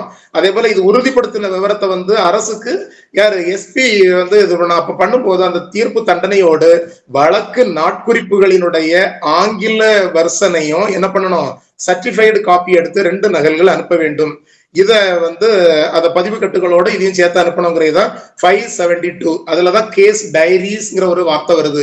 கேஸ் டைரிஸ்னா அந்த வழக்கு நாட்குறிப்புகள், அந்த வழக்கு நாட்குறிப்புகள் அனைத்தையும் அனுப்பணும் அப்படிங்கிறதுதான். மரண தண்டனை வழக்குகளில் அந்த வழக்கினுடைய தகவல் கிடைத்த நாளில் இருந்து மரண தண்டனை உறுதிப்படுத்தப்பட்ட நாள் வரையிலும் உள்ள கேஸ் டைரிஸ், அந்த வழக்கு நாட்குறிப்புகள் அனைத்தையும் ஆங்கில வடிவில் மொழிமாற்றம் செய்து அதனுடைய சான்றிட்ட நகலில் 2 பகுதியை அரசுக்கும், ஒருவேளை கருணை மனுவாக இருந்தால் மினிஸ்ட்ரி ஆஃப் ஹோம் அஃபேர்ஸுக்கும் யூனியன் மினிஸ்ட்ரி ஆஃப் ஹோம் அஃபேர்ஸுக்கும் அனுப்பணும். அதுதான் 572. அடுத்து பாத்தீங்கன்னா 573. ஒரு 573 பொறுத்தவரையில இந்த சார்ஜ் ஷீட் கூடால என்ன இருக்கணும், பொதுவா நமக்கு தெரியும் ஒரு சார்ஜ் ஷீட், ஒரு நல்ல குற்றவியல் வழக்கறிஞராக இருக்கிற நீங்க அதே நேரத்துல ஒரு குற்றவியல் ஒரு சீனியர் வழக்கறிஞரிடம் இளநிலை வழக்கறிஞராக பணிபுரிகின்ற நீங்க எல்லாருமே என்ன பண்ணிருப்பீங்க அப்படின்னு சொன்னா சார்ஜ் ஷீட் படிச்சிருப்பீங்க. சோ அந்த சார்ஜ் ஷீட்டை பொறுத்தவரையில அதுல எத்தனை காலம் இருக்குது அப்படிங்கிறது நம்ம எல்லாருக்கும் தெரியும். அதுல 18 காலம் உண்டு. அந்த 18 காலத்துக்கு பிறகும் சில தகவல்கள் உண்டு என்பதை சொல்வதுதான் இந்த 573 PSO. என்ன பாத்தீங்கன்னா, அந்த காலம் 1வது காலத்தை பொறுத்தவரையில அந்த குற்றம் நிகழ்ந்த மாவட்டம், காவல் நிலையம், அந்த வருடம், அந்த குற்ற எண், அதே போல அந்த குற்றம் பதிவான நாள், இது முதல் காலத்துல இருக்கும். 2வது காலத்தை பொறுத்தவரையில அந்த ஃபைனல் ரிப்போர்ட் அதனுடைய அல்லது சார்ஜ் ஷீட்டினுடைய நம்பர் இருக்கும். இப்ப ஒரு சார்ஜ் ஷீட் நம்பர் பார்க்கணும்னா 2nd காலத்தை பார்த்தா போதும். அதே போல இந்த சார்ஜ் ஷீட் என்னைக்கு சார்ஜ் ஷீட் ஆச்சுங்கிற டேட்டை பார்க்கணும்னா 3ஆம் தேதி 3வது காலத்தை பார்த்தா போதும். இந்த 3வது காலத்துக்கும் 18வது காலத்துக்கும் தொடர்பு உண்டு. நல்ல டிஃபென்ஸ் கவுன்சில் எல்லாம் அதை ரொம்ப கவனமா பார்ப்பாங்க. அப்ப இந்த 3வது காலத்தை பொறுத்தவரையில சார்ஜ் ஷீட் டேட் இருக்கும். 4வது காலத்தை பொறுத்தவரையில அந்த சார்ஜ் ஷீட்ல என்னென்ன ஆக்ட் இந்த குற்றவாளிகள் மீது சுமத்தப்பட்டிருக்கிறது அப்படிங்கிறத சொல்லியிருப்பாங்க. அடுத்து 5வது காலத்தை பொறுத்தவரையில அந்த டைப் ஆஃப் ஃபைனல் ரிப்போர்ட், அது வந்து சார்ஜ் ஷீட்டா இல்லைன்னா க்ளோசர் ரிப்போர்ட்டா அப்படிங்கறது எதுல பார்க்க முடியும்னா 5வது காலத்துல தெரியும். 6வது காலத்துல வந்து ஒருவேளை இந்த வழக்கு பொய்யாக இருக்கும் என்று சொன்னால் அதை எப்படி முடிச்சிருக்கிறாங்க, அது ஃபால்ஸ் கேஸ்னு முடிச்சிருக்காங்களா, மிஸ்டேக் ஆஃப் ஃபேக்ட்னு முடிச்சிருக்காங்களா, மிஸ்டேக் ஆஃப் லான்னு முடிச்சிருக்காங்களா, இல்ல நான் காக்னிசபிள் மேட்டர்னு முடிச்சிருக்காங்களா, இல்ல சிவில் நேச்சர்னு முடிச்சிருக்காங்களாங்கிறது அந்த 6th காலத்துல பார்த்தா தெரியும். அதே போல 7th காலம், ஒருவேளை இப்ப என்ன பண்றாங்க, சார்ஜ் ஷீட் போடுறாங்க, இந்த சார்ஜ் ஷீட் வந்து ஒரிஜினல் சார்ஜ் ஷீட்டா சப்ளிமெண்டரி சார்ஜ் ஷீட்டா அப்படிங்கிறத பார்க்கணும்னா 7th காலத்தை பார்த்தா தெரியும். ஏன்னா பெரிய ஹீனஸ் அஃபென்ஸ்ல வந்து அந்த 90 டேஸுக்குள்ளால நீங்க வந்து சார்ஜ் ஷீட் ஃபைல் பண்ணல அப்படின்னு சொன்னா டிஃபால்ட் பெயில் போயிருவாங்க. அப்ப என்ன பண்ணுவாங்கன்னா ஒரு சப்ளிமெண்டரி சார்ஜ் ஷீட் போடுவாங்க. இந்த சப்ளிமெண்டரி சார்ஜ் ஷீட் போட்டுக்கிட்டு இன்னும் இன்வெஸ்டிகேஷன் எங்களுக்கு இருக்குது, அதனால இவங்களை விட்டுறக்கூடாது என்பதற்காக இது பண்றது. அப்ப அந்த சார்ஜ் ஷீட்டை பார்க்கும்போது நமக்கு தெரியும் whether the charge sheet, the police report filed under section 193 BNSS or 173 CRPC னா அதுல நமக்கு அது சப்ளிமெண்டரி சார்ஜ் ஷீட்டா இல்லைன்னா ஃபைனல் சார்ஜ் ஷீட்டா அப்படிங்கறது அது தெரியும். 8வது காலத்தை பொறுத்தவரையில அந்த இன்வெஸ்டிகேஷன் ஆபீசர், புலனாய்வு அதிகாரி, அவருடைய பேரு என்னன்னு தெரியும். 9வது காலத்துல டிஃபேக்டோ கம்ப்ளைண்ட் பேர் இருக்கும். 10வது காலத்துல அந்த டீடைல்ஸ் ஆஃப் த ப்ராப்பர்ட்டிஸ், அந்த வழக்கு தொடர்பாக ஏதாவது சொத்துக்கள் இருக்குன்னா அது தெரியும். அதே போல 11வது காலத்தை பொறுத்தவரையில அக்யூஸ்ட், குற்றம் சாட்டப்பட்ட எதிரிகள் பேர் இருக்கும், அவங்களுடைய முழு விவரம் இருக்கும். பெயில்ல போனானா இல்லையா, அப்ஸ்காண்ட்ல இருக்கிறானா இல்லையாங்கிறதெல்லாம் 11th காலத்துல தெரியும். 12வது காலத்தை பொறுத்தவரையில அதுல வந்து என்ன இருக்கும்னா particulars of accused person not charge sheeted, இந்த வழக்கில் சஸ்பெக்டா இருப்பாங்க, பட் என்ன சார்ஜ் ஷீட்ல சேர்த்திருக்க மாட்டாங்க, இவங்க மேல அந்த சப்ளிமெண்டரி சார்ஜ் ஷீட் போட்டாங்கன்னா இதெல்லாம் இருக்கும். அந்த வழக்கை பொறுத்தவரையில இது வந்து என்னது சஸ்பெக்டட் பீப்புள் இருக்கிறாங்கன்னாலும் அதுவும் அதுல 12வது காலத்துல தெரியும். அதே போல 13வது காலத்துல பாத்தீங்கன்னா இந்த வழக்கு தொடர்பாக, இந்த தகவல் தொடர்பாக எந்த சாட்சிகளை எல்லாம் விசாரித்தோம் என்கிற விவரம், அவங்க யாரு எவரு என்ன விவரம் எல்லாமே அந்த 13வது காலத்துல தெரியும். 14வது காலத்துல எஃப்ஐஆர் ஃபால்ஸ் ஆகி போச்சுது, அதை வந்து என்ன பண்ணிருக்கிறாங்க, அதை வந்து நடவடிக்கை எடுப்பதற்காக நமக்கு தெரியும் அந்த 217 BNS 182 IPC, அதே போல 211 IPC, இந்த 211 IPC 248 BNS, இது ரெண்டும் என்னன்னா ஒருவேளை ஒரு அந்த என்ன செஞ்சிருக்கிறாங்க, ஒருத்தனை நாசமாக்கணும்ன்ற எண்ணத்தோடையே தவறான தகவல்களை குறித்து அவனுக்கு இது பண்ணிருப்பாங்க அப்படின்னு சொன்னா கேஸ் போட்டிருக்கிறாங்க, அது விசாரணையில் தெரிய வந்தது என்று சொன்னால் அதை என்ன சொல்லணும், இந்த 14வது காலத்துல சொல்லணும். ஒருவேளை அந்த கம்ப்ளைண்ட் வந்து சரியாது சொல்ல, அதை பத்தி சொல்லல, ஆனா ஒரு போலீஸ் ஆபீசரே தன்னுடைய சட்டபூர்வமான அந்த அதிகாரத்தை தவறான முறையில் பயன்படுத்தி இருக்கிறார் என்று சொன்னால் அந்த விவரமும் BNS 217 அந்த IPC 182ல வந்து அந்த தகவல் எங்க வரணும், 14வது காலத்துல வரணும். அப்ப இத ஒரு சார்ஜ் ஷீட்டை பார்க்கும்போது நமக்கு இது எல்லாமே தெரியும். அதே போல 15வது காலத்தை பொறுத்தவரையில எதுல ஏதாவது லேப் டெஸ்ட், லேபுக்கு அனாலிசிஸ்க்கு அனுப்பின விவரங்கள் ஏதாவது இருந்துச்சுன்னா அதை அதுல சொல்லணும். நிறைய பேர் என்ன சொல்ல மாட்டாங்க, இதெல்லாம் சொல்ல மாட்டாங்க, ஆனா சைட்ல அனுப்பி வச்சிருப்பாங்க, அதுல குறைஞ்சபட்சம் தனித்தாளில் இணைக்கப்பட்டதுன்னு சொல்லணும். அப்ப 16 பொறுத்தவரையில அந்த வழக்கினுடைய சுருக்கம், ஒரு அவங்க விசாரணையினுடைய எலாபரேட்டா எழுதணும்ன்ற அவசியம் இல்ல, ஒரு பிரீஃப் கேஸ் ஹிஸ்டரி அத சொல்லணும். 17 பொறுத்தவரையில இது வந்து இந்த ரெஃபர் பண்ணியிருந்தா நோட்டீஸ் சர்வ்ட் ஆர் நாட் அப்படிங்கறத சொல்லணும். 18 பொறுத்தவரையில இந்த சார்ஜ் ஷீட், இந்த ஃபைனல் ரிப்போர்ட்டை என்னைக்கு டிஸ்பேட்ச் பண்ணது, சோ அந்த 3வது காலமும் 18வது காலமும் இப்ப எங்களுடைய நீதிமன்றங்கள்ல எல்லாம் நல்ல தேர்ந்த எதிர்த்தரப்பு வழக்கறிஞர்கள் எல்லாம் இதெல்லாம் நுணுக்கமா வச்சு என்ன செய்வாங்கன்னா கிராஸ் பண்ணுவாங்க, ஐஓவை கிராஸ் பண்ணுவாங்க. அப்போ இது மாதிரிப்பட்ட இந்த 1 முதல் 18 காலம் வரையிலும் இருக்கக்கூடிய அந்த சார்ஜ் ஷீட் கூடாடி என்ன இருக்கணும் அப்படின்னு சொன்னா, இந்த யாரெல்லாம் நீதிமன்றத்திற்கு சாட்சியம் அளிக்க வருகிறார்கள், அங்க பாத்தீங்கன்னா அந்த 13வது காலத்துல வந்து விட்னஸ் விசாரிச்ச விவரம் இருக்கும். அதே போல அதுக்கு பின்னாடி list of witness LW1 to LW something வரைக்கும் அவங்க வச்சிருப்பாங்க. இந்த LWங்கிறது இந்த லிஸ்ட் ஆஃப் விட்னஸ், அந்த 13ல இருக்கிறவங்க இங்க இருக்கணும்ன்ற அவசியம் இல்லை. அந்த 13ல யார் யாரெல்லாம் விசாரிச்சோம், ஆனா அதுல தேவையில்லாதவங்க எல்லாம் கழிச்சுக்கிட்டு யாரெல்லாம் நீதிமன்றத்திற்கு வந்து சாட்சி சொல்ல வருவார்கள் என்கிற விவரத்தை இந்த 18வது காலத்துக்கு பிறகு அனெக்ஸ் பண்ணணும். அதன் பிறகு இந்த லிஸ்ட் ஆஃப் விட்னஸஸ்க்கு பிறகு லிஸ்ட் ஆஃப் டாக்குமெண்ட்ஸ் அதையும் போட்டு இப்படி ஒரு சார்ஜ் ஷீட்டை என்ன செய்யணும், நீதிமன்றத்திற்கு கொடுக்க வேண்டும் என்று சொல்வது 573 போலீஸ் ஸ்டாண்டிங் ஆர்டர். இப்ப 574க்கு வர்றோம்.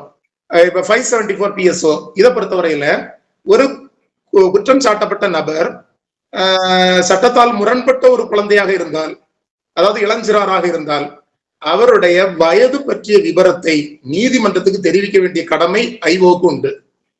நிறைய நேரங்கள்ல வந்து ஐஓஸ் என்ன செய்யறது இல்லைன்னா இதெல்லாம் கண்டுக்காமலே சார்ஜ் ஷீட் போட்டுருவாங்க. சார்ஜ் ஷீட் போட்ட பிறகு டிஃபென்ஸ் கவுன்சில் தான் வந்து ஐயோ அது சின்ன பையன் அப்படின்னு சொல்லி கொண்டு வந்து கொடுப்பாங்க. அப்போ சிசிஎல் என்று அழைக்கப்படுகின்ற சில்ட்ரன் கான்ஃபிளிக்ட் வித் லா, சட்டத்தால் முரண்படும் குழந்தைகளின் வயது குறித்த விவரம் எதுல சொல்லணும் அப்படின்னா 574ல சொல்லணும். அடுத்து பாத்தீங்கன்னா 575 பொறுத்தவரையில ஒரு வழக்கு, இப்ப நம்ம வந்து போலீஸ் நம்மளுடைய கொடுக்கக்கூடிய தகவல்ல போலீஸ் ரிப்போர்ட்லயும் கோர்ட் காக்னைசன்ஸ் எடுக்கலாம், இல்லைன்னா கம்ப்ளைண்ட்லயும் காக்னைசன்ஸ் எடுக்கலாம். இப்ப இந்த ஒரு கம்ப்ளைண்ட் ஒரு மேஜிஸ்ட்ரேட் கிட்ட ஒரு கம்ப்ளைண்ட் வருது, நமக்கு தெரியும் கம்ப்ளைண்ட் பிஃபோர் தி மேஜிஸ்ட்ரேட் அது அப்படிங்கிறது வந்து நமக்கு ஐபிசில 200, 201, 202, 203 இந்த 3 நமக்கு ரொம்ப அவசியமா தெரிஞ்சிருக்க வேண்டிய பிரிவுகள். இப்ப இருக்கக்கூடிய பிஎன்எஸ்ல வந்து 223, 24, 25, 26 இது இவ்வளவு நமக்கு தெரிய வேண்டியது இருக்குது. ஏன்னா ஒரு கம்ப்ளைண்ட் நீதிமன்றத்துல ஒரு கொடுக்கும் போது அந்த கம்ப்ளைண்ட்டை வந்து எக்ஸாமின் பண்ணுவார், கம்ப்ளைண்ட் மேஜிஸ்ட்ரேட் எக்ஸாமின் பண்ணுவாரு. அதை பண்ணும்போது இந்த கம்ப்ளைண்ட் வந்து இந்த இன்ஃபர்மேஷன் வந்து காம்பிடன்ட் கோர்ட்ல இல்லைன்னா நீங்க வேற என்ன பண்ணுங்க காம்பிடன்ட் கோர்ட்ல பண்ணுங்க ரிட்டர்ன் பண்றது 200 அடிப்படையில 200 சிஆர்பிசி 223 பிஎன்எஸ்எஸ். இதுல ஒரு வழக்கு ஒரு கம்ப்ளைண்ட் ஒரு புகார் நீதிமன்றத்தில் தாக்கல் செய்யப்படும் போது அதை வந்து விசாரிக்கிறதுக்கு அதிகாரம் இருக்கிறதானா இருக்கிறது. அத 201 என்ன சொல்லுது, சிஆர்பிசி பிஎன்எஸ்எஸ் 224 என்ன சொல்லுது அப்படின்னா, ஒருவேளை அது வந்து இந்த நீதிமன்றம் தொடர்புடையது இல்லைன்னா அதை ரிட்டர்ன் பண்ணலாம் அப்படிங்கிறது. 202 ரொம்ப முக்கியமானது. எஸ், இந்த நீதிமன்றத்திற்கான ஆழ்வரைக்குள்ளதான் இருக்குது, அதுக்கு அதிகாரம் இருக்கிறதுன்னு சொன்னா அத நீதிமன்றமே விசாரணை செய்யலாம். இல்லைன்னா அதை வந்து நீதிமன்றம் குறித்த காவல் அலுவலருக்கு அனுப்பி அதை விசாரணை செய்து ரிப்போர்ட் ஃபைல் பண்ணுன்னு என்ன சொல்லலாம், அந்த கம்ப்ளைண்ட கூட இன்வெஸ்டிகேஷன் போலீஸ் இன்வெஸ்டிகேஷனுக்கோ என்கொயரிக்கு அனுப்பலாம். அதை சொல்றதுதான் 575. அப்படி அனுப்பப்பட்ட அந்த நபர் அந்த காவல் அந்த officer incharge of police station அதை விசாரணை செய்ய கடமை கொண்டவர் என்று சொல்றது 575. அப்ப பொதுவா நீதிமன்றங்கள் ஒரு கம்ப்ளைண்ட்டை வந்து என்ன செய்யறாங்க, போலீஸுக்கு விசாரணை பண்றதுக்கு அனுப்புறாங்கன்னா அங்க அந்த 191A சிஆர்பிசி படி அவங்களுக்கு என்ன இருக்குது, அதுல காக்னிசன்ஸ் நேச்சர் இருக்குது. அந்த பெட்டிஷன்ல அந்த ஒரு புலன்கொள்ளுகின்ற அந்த ஒரு சூழ்நிலை இருக்கிறதுனால தான் நீதிமன்றம் உங்களுக்கு பணித்து இருக்கிறது என்று அந்த நீதிமன்றம் பணித்த அந்த வேலையை செய்வதற்கு கடமை இருக்கிறது என்று சொல்லக்கூடிய அந்த காவல் நிலையாணையினுடைய எண் 575. இதை நம்ம வழக்கறிஞர்கள் ரொம்ப கவனமா பார்க்கணும். எதிர்வரும் காலங்களில் வரக்கூடிய ப்ராசிக்யூட்டர்ஸ் நீங்க இதுல எல்லாம் ரொம்ப கவனமா பார்க்கணும்.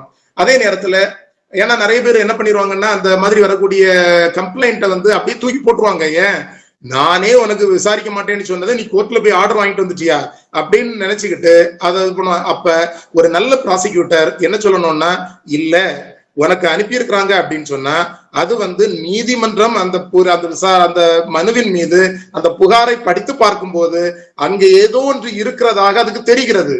அதன் அடிப்படையில தான் அனுப்பியிருக்கிறாங்க. ஒருவேளை அப்படி ஒண்ணு இல்லைன்னு சொன்னா நீதிமன்றமே அதை என்ன செஞ்சிருக்கிறோம், டிஸ்மிஸ் பண்ணி போட்டிருக்கோம்.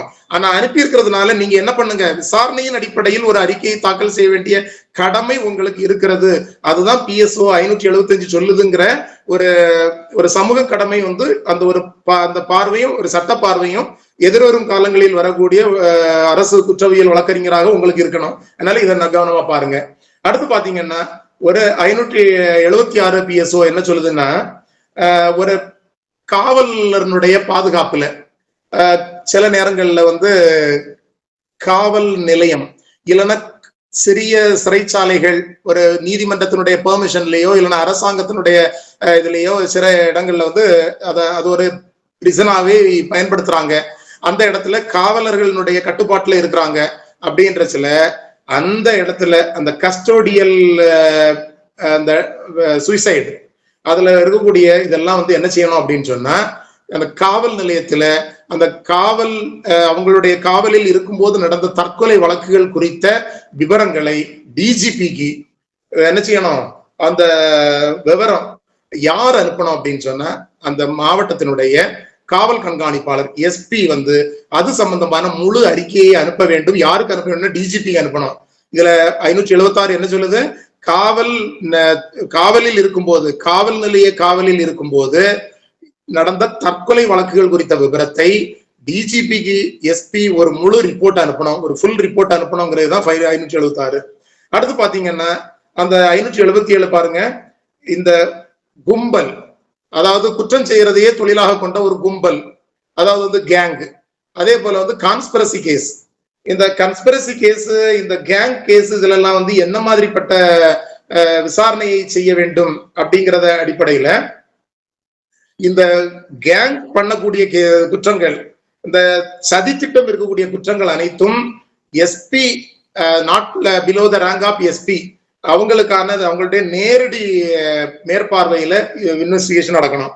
ஒருவேளை இந்த கும்பல், இந்த குற்ற கும்பல் பல்வேறு மாவட்டங்களில் இந்த குற்றத்தினுடைய தொடர்பெல்லாம் இருக்குது அப்படின்னு சொன்னா அதை வந்து சிபிசிஐடிக்கு, அந்த குற்ற கும்பல் தொடர்பான வழக்குகள் இதை வந்து சிபிசிஐடிக்கு மாற்றுவதற்கும் என்ன செய்யலாம், அந்த எஸ்பிக்கு வந்து அது அதிகாரம் இருக்கிறது.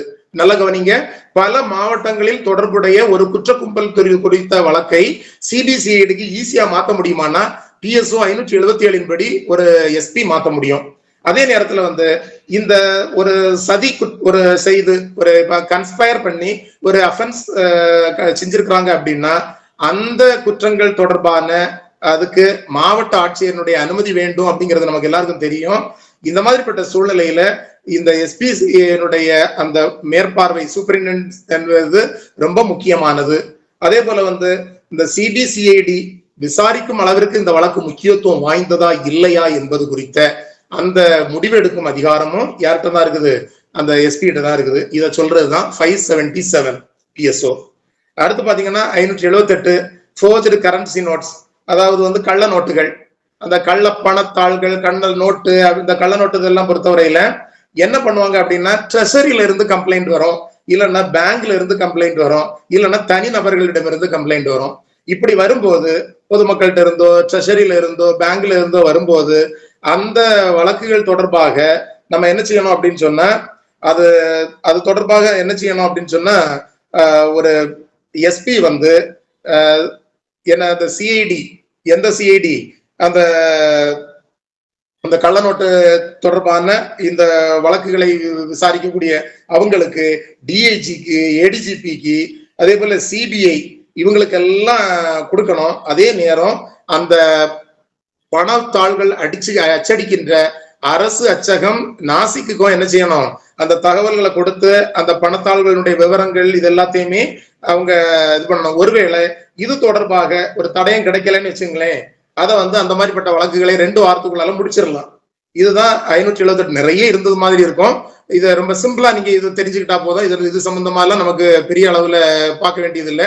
ஏன்னா அது 578 PSO விடவும் இன்னைக்கு நமக்கு நிறைய அந்த விசாரணை என்பது வந்து PMLA ஆக்ட், அதே போல BNSS இதுல எல்லாம் நமக்கு நிறைய இது இருக்கிறதுனால PSO அதுல வந்து பெரிய அளவுல பிரயோஜனப்படாது, அதனால கடந்து போயிடலாம்.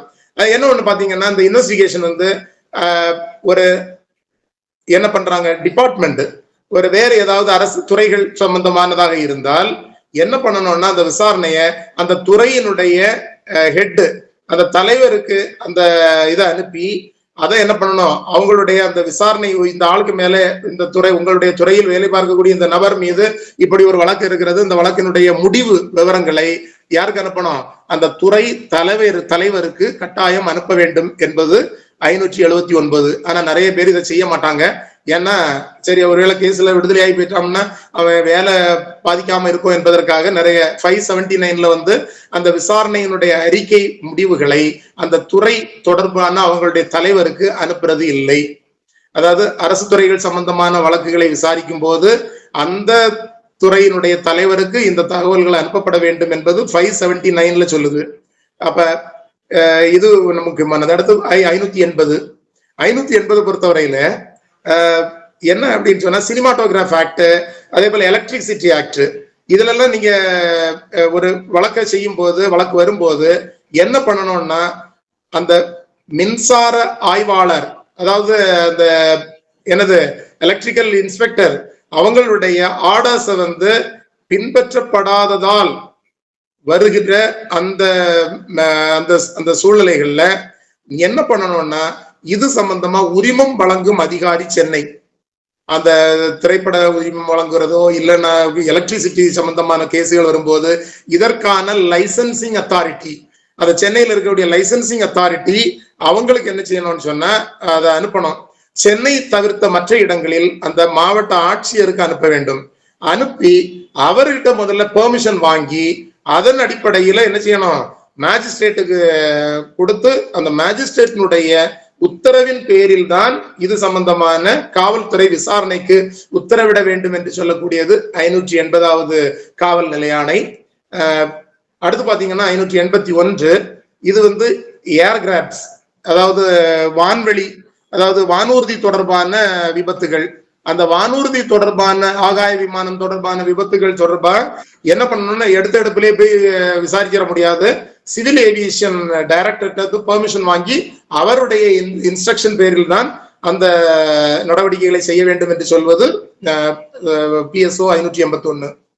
582 பொறுத்தவரையில ரோடு ஆக்சிடென்ட், அதுல வந்து சில நேரங்கள்ல மரணம் விளைவித்திருக்கலாம், சாலை விபத்துகளில் ஏற்படுகின்ற மரணங்கள் அல்லது காயங்கள் குறித்து இந்த தகவல்களை உடனடியாக எஸ்பிக்கு அனுப்பணும். இந்த எஸ்பி அந்த விசாரணை அந்த தகவல் அனுப்பிடணும். அதே போல ஒரு அதனுடைய குவார்டர்லி ரிப்போர்ட், அந்த குவார்டர்லி ரிப்போர்ட் வந்து ஒவ்வொரு 3 மாதங்களுக்கு ஒரு முறை மாவட்ட ஆட்சியருக்கு அனுப்ப வேண்டும்.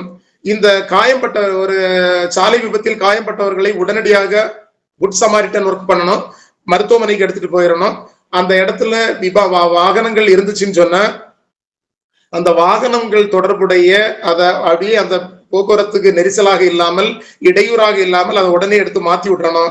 அதுல யாராவது சாட்சிகள் இருந்தாங்கன்னா TIW, அந்த டிராபிக் இன்வெஸ்டிகேஷன் விங், அதாவது வந்து அந்த போக்குவரத்து புலனாய்வு துறை அந்த இது வர்றது வரைக்கும் சாட்சிகளை வேணா நீங்க நிறுத்தி வைக்கலாமே தவிர காயம்பட்டவர்களை அந்த மற்றபடி அந்த நெரிசலான அந்த இதெல்லாம் உடனடியாக கிளியர் பண்ண வேண்டும் என்று சொல்லக்கூடியதுதான் 582. இதை பொறுத்தவரையில 2 ஃபார்ம், நம்ம ஏற்கனவே நீங்க வந்து ஒரு ஃபார்ம் நான் உங்களுக்கு சொன்னேன், அது ஃபார்ம் 90.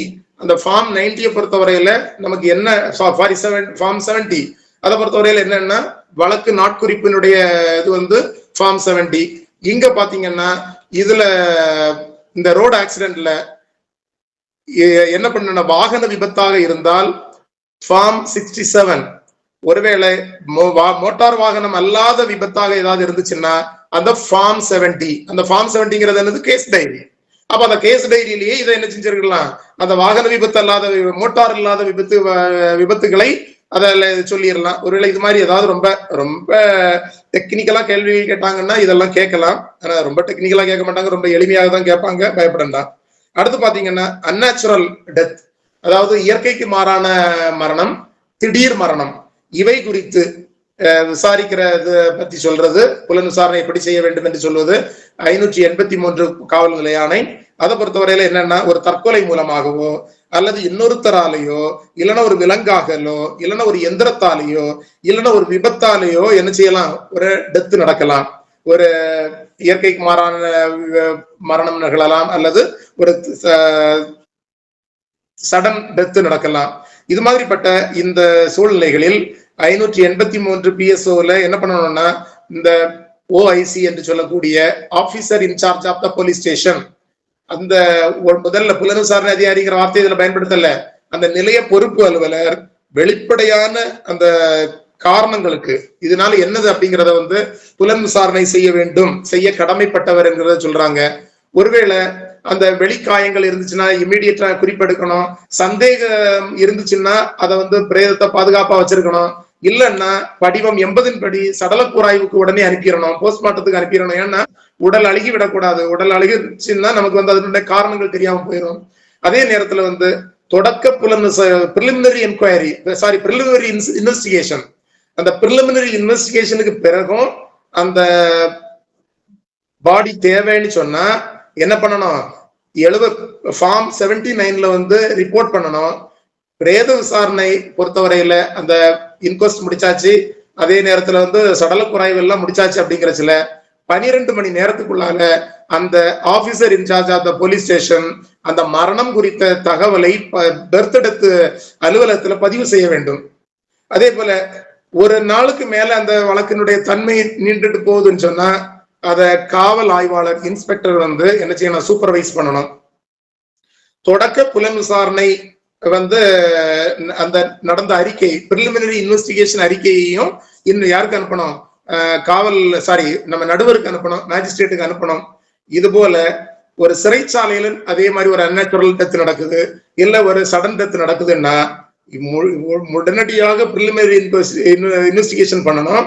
அந்த பிரிலிமினரி இன்வெஸ்டிகேஷன்ல என்ன பண்ணக்கூடாது, சிறை அலுவலர்களையோ சிறை பணியாளர்களையோ பஞ்சாயத்தாராக வைக்கக்கூடாது. இதுதான் 583 PSO. இப்படிப்பட்ட இந்த விபத்து வழக்குகள், இந்த மரண காயம் இதெல்லாம் நடந்துச்சுன்னு சொன்னா அந்த போஸ்ட்மார்ட்டம் சர்டிபிகேட் ரிலேட்டடா உள்ளது எல்லாமே அந்த அந்த காவல் நிலைய ஆணையில LICன்னு சொல்றாங்க. ஏன்னா LIC வந்து ஒரு அரசு நிறுவனமாக இருக்கிறது. அதுல சில இப்ப வந்து இந்த ஜெனரல் இன்சூரன்ஸ் இதெல்லாமே நமக்கு நிறைய வந்திருக்குது. இந்த அடிப்படையில் அதுல இன்னும் திருத்தம் பெரிய அளவுல வரல. ஆனா என்ன பண்றாங்கன்னா 584 இந்த மரணம் ஏற்பட்டதோ காயம் ஏற்பட்ட குற்ற வழக்குகள் குறித்த விவரங்கள் எல்லாம் LICக்கு தகவல் தெரிவிக்கணும். ஏன்னா அவங்களுக்கு வந்து அந்த ஏதாவது அந்த இழப்பீடுகள் கொடுப்பதற்கு அவங்களுக்கு பிரயோஜனமா இருக்கும் என்பதை சொல்றக்கூடிய அந்த இதுதான் 584. அதை பெரிய அளவுல நீங்க பார்க்கண்டா கடந்து போயிடலாம். அதே போல வந்து OP அவுட் போஸ்ட், நமக்கு அவுட் போஸ்டினுடைய SHO யாருன்னா ஹெட் கான்ஸ்டபிள். அப்ப இந்த அவுட் போஸ்ட்ல அந்த இருக்கக்கூடிய அதாவது புறக்காவல் நிலையங்களில் இருக்கக்கூடிய அந்த அந்த காவல் நிலைய பொறுப்பு அலுவலர் என்று சொல்லக்கூடிய இல்லைன்னா அந்த SHO என்று அழைக்கக்கூடிய ஹெட் கான்ஸ்டபிள் என்ன பண்ணலாம்னா புலன் விசாரணை செய்வதற்கு அதிகாரம் உடையவர் தான். அவர் செய்த புலன் விசாரணையை ஒரு உதவி ஆய்வாளர் சரிபார்க்க வேண்டும் என்று சொல்லக்கூடியது 585 PSO. இப்ப 586 பொறுத்தவரையில ஒரு மரண வழக்கு டெத் கேசஸ் அதுல எல்லாம் நீங்க பாத்தீங்கன்னா அதுல என்னென்ன இதெல்லாம் பார்க்கலாம் அப்படின்றதுல வந்து ஒரு பாய்சன் வச்சு கொண்டிருக்கிறாங்க, தூக்கு போட்டு செத்துருக்கிறாங்க, குளம் இல்லைன்னா கிணத்துல இது பண்ணிருக்கிறாங்க, இல்லைன்னா சாலையில கொலை செய்யப்பட்டு இருக்கிறாங்க, இல்லைன்னா அந்த கொன்று அத கொஞ்சம் கொஞ்சமா வெட்டி அங்கங்கே புதைச்சு வச்சிருக்கிறாங்க. இந்த மாதிரிப்பட்ட சூழ்நிலைகளில் எப்படி அந்த புலன் விசாரணை செய்ய வேண்டும், எதெல்லாம் நீங்க மனசுல வச்சிருக்கணும் அப்படிங்கிறத பத்தி அவன் சாப்பிட்ட உணவு, அவன் எடுத்த வாந்தி, அதே போல அந்த அந்த உட்கொண்டதற்கும் அவன் சாவறதுக்கான அறிகுறி வேண்டியதற்கும் மரணம் ஏற்பட்டதற்கும் இடையே உள்ள அந்த கால அளவு, அதே போல இந்த கழுத்து நெரிச்சு சொல்லி இருக்கிறானா, இல்லைன்னா கொன்ன பிறகு தூக்கில மாட்டியிருக்கிறாங்களா, இல்லைன்னா தண்ணியில விழுந்து அவன் தண்ணியெல்லாம் குடிச்சுதான் செத்தானா, இல்லைன்னா கொண்டு போட்டிருக்கிறாங்களா என்கிறது எல்லாத்தையும் விசாரிக்க அதை பத்திய ஒரு புலன் விசாரணை அதிகாரிக்கு கொடுக்கக்கூடிய டிப்ஸ் தான் 586 இருக்குது. அதை அப்படியே கடந்து போயிடலாம். அதே போல 587 இதை பொறுத்தவரையில ஒரு பிரேத பரிசோதனை போஸ்ட்மார்ட்டம் எக்ஸாமினேஷன், அதே போல வந்து ஊன் சர்டிபிகேட், இதெல்லாத்தையும் யார் பண்ணணும் அப்படின்னு பார்த்தா உள்ளாட்சி அரசுகளினுடைய மெடிக்கல் ஆபீசர்ஸ் கூட கொடுக்க முடியும்.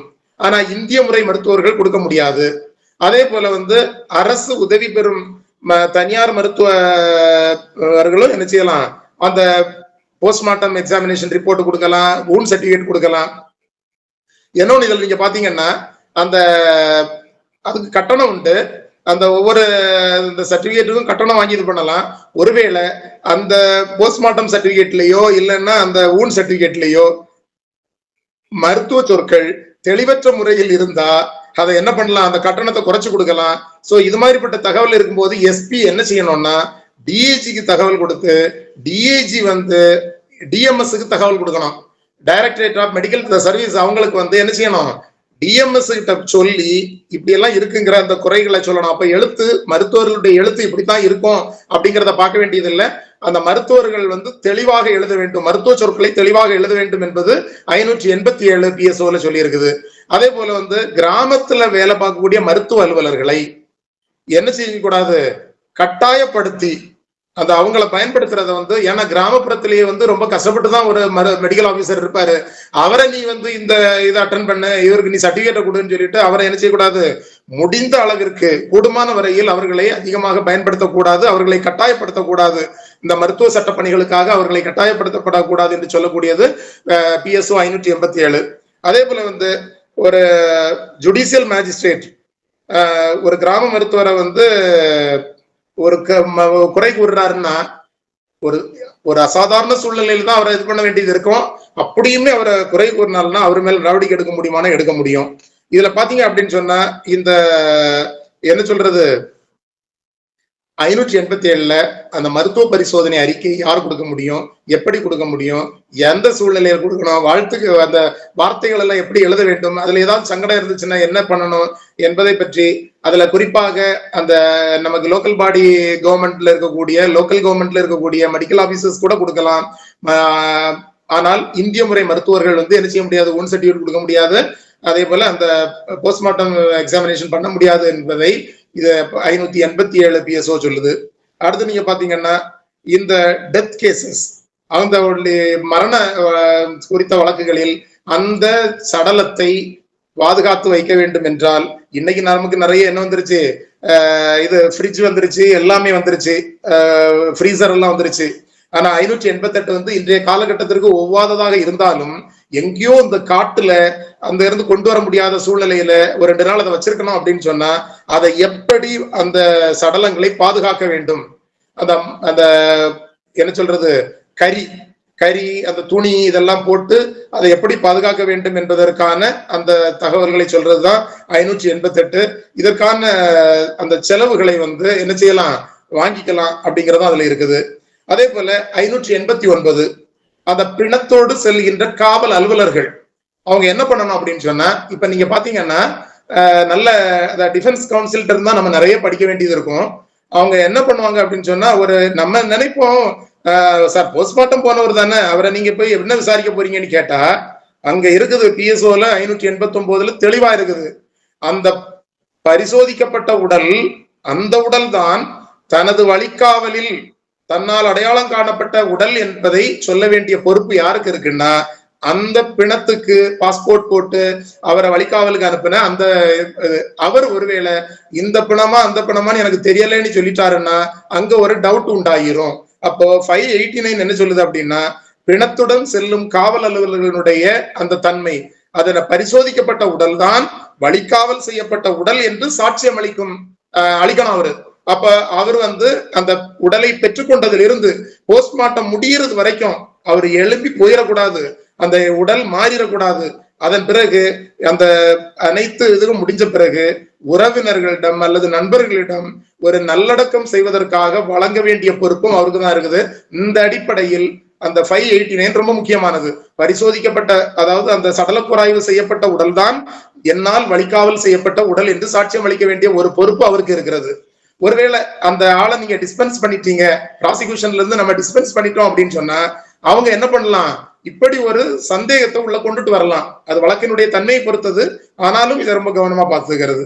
அது போல 590 மெடிக்கல் சர்டிபிகேட் சொல்லுது.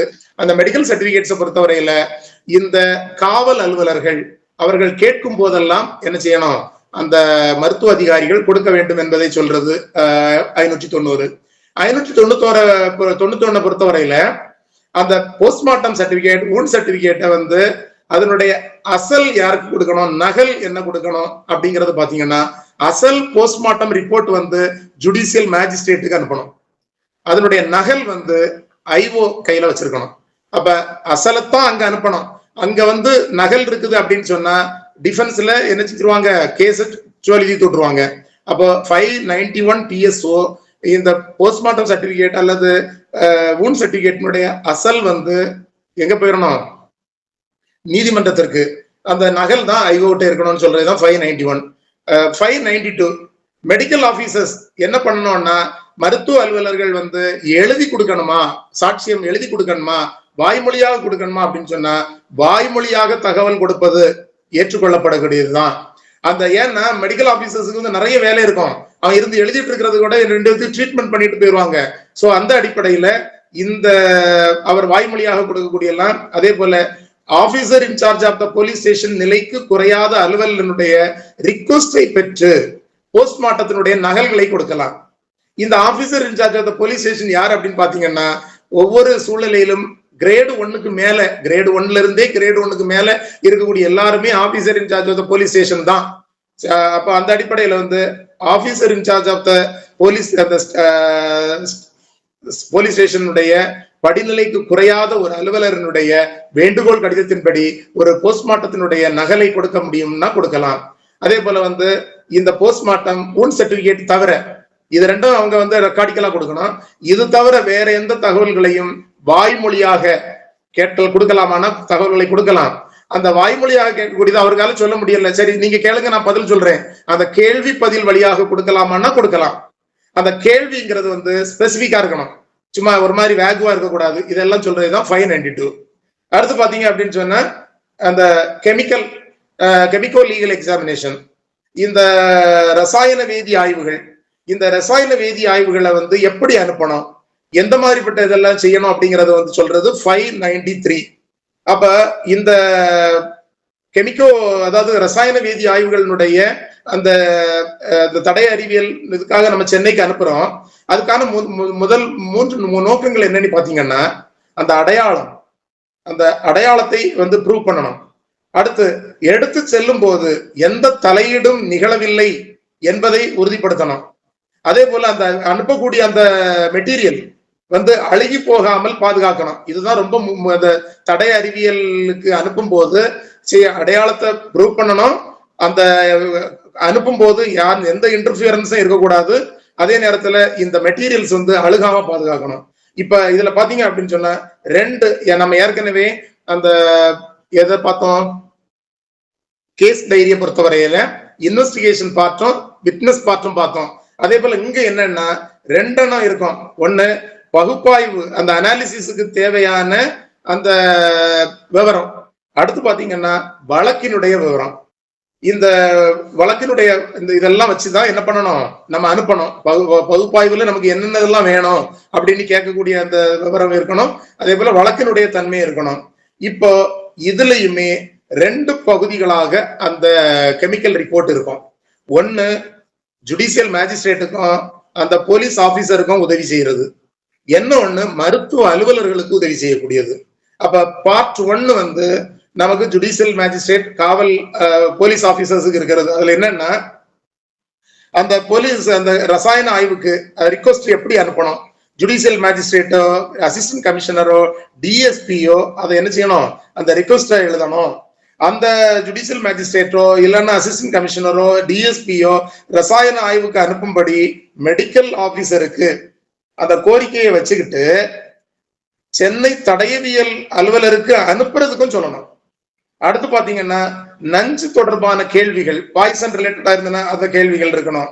அடுத்து பாத்தீங்கன்னா ரசாயன ஆய்வு சான்றிதழ்களை அந்த மெடிக்கல் ஆபீசர் இருந்து வாங்குறதுக்காக என்ன செய்யணும், அவங்களுக்கு அந்த அந்த கெமிக்கல் லீகல் ரிப்போர்ட்டை வந்து என்ன செய்ய முடியாது, அந்த மெடிக்கல் ஆபீசர் இருந்து வாங்கக்கூடாது. அதே போல சந்தேகத்திற்குரிய இரத்த மாதிரிகள் இருக்குன்னு வச்சுருங்களேன், அதுல பாத்தீங்க அப்படின்னு சொன்னா சீரம், இந்தியன் சீரம் அசோசியேஷன் கொல்கத்தாவுக்கு அனுப்பணும். சோ இது மாதிரிப்பட்டதெல்லாம் அதுல என்ன செஞ்சிருக்கிறாங்கன்னா அதுல சொல்லி இருக்கிறாங்க. அதே போல வந்து இந்த இதை கண்டுபிடிக்கிறதுக்கு துப்பறிகிறதுக்கு என்னென்னதெல்லாம் வேணும் அப்படிங்கறதெல்லாம் பார்ட் 1ல இருக்கும்.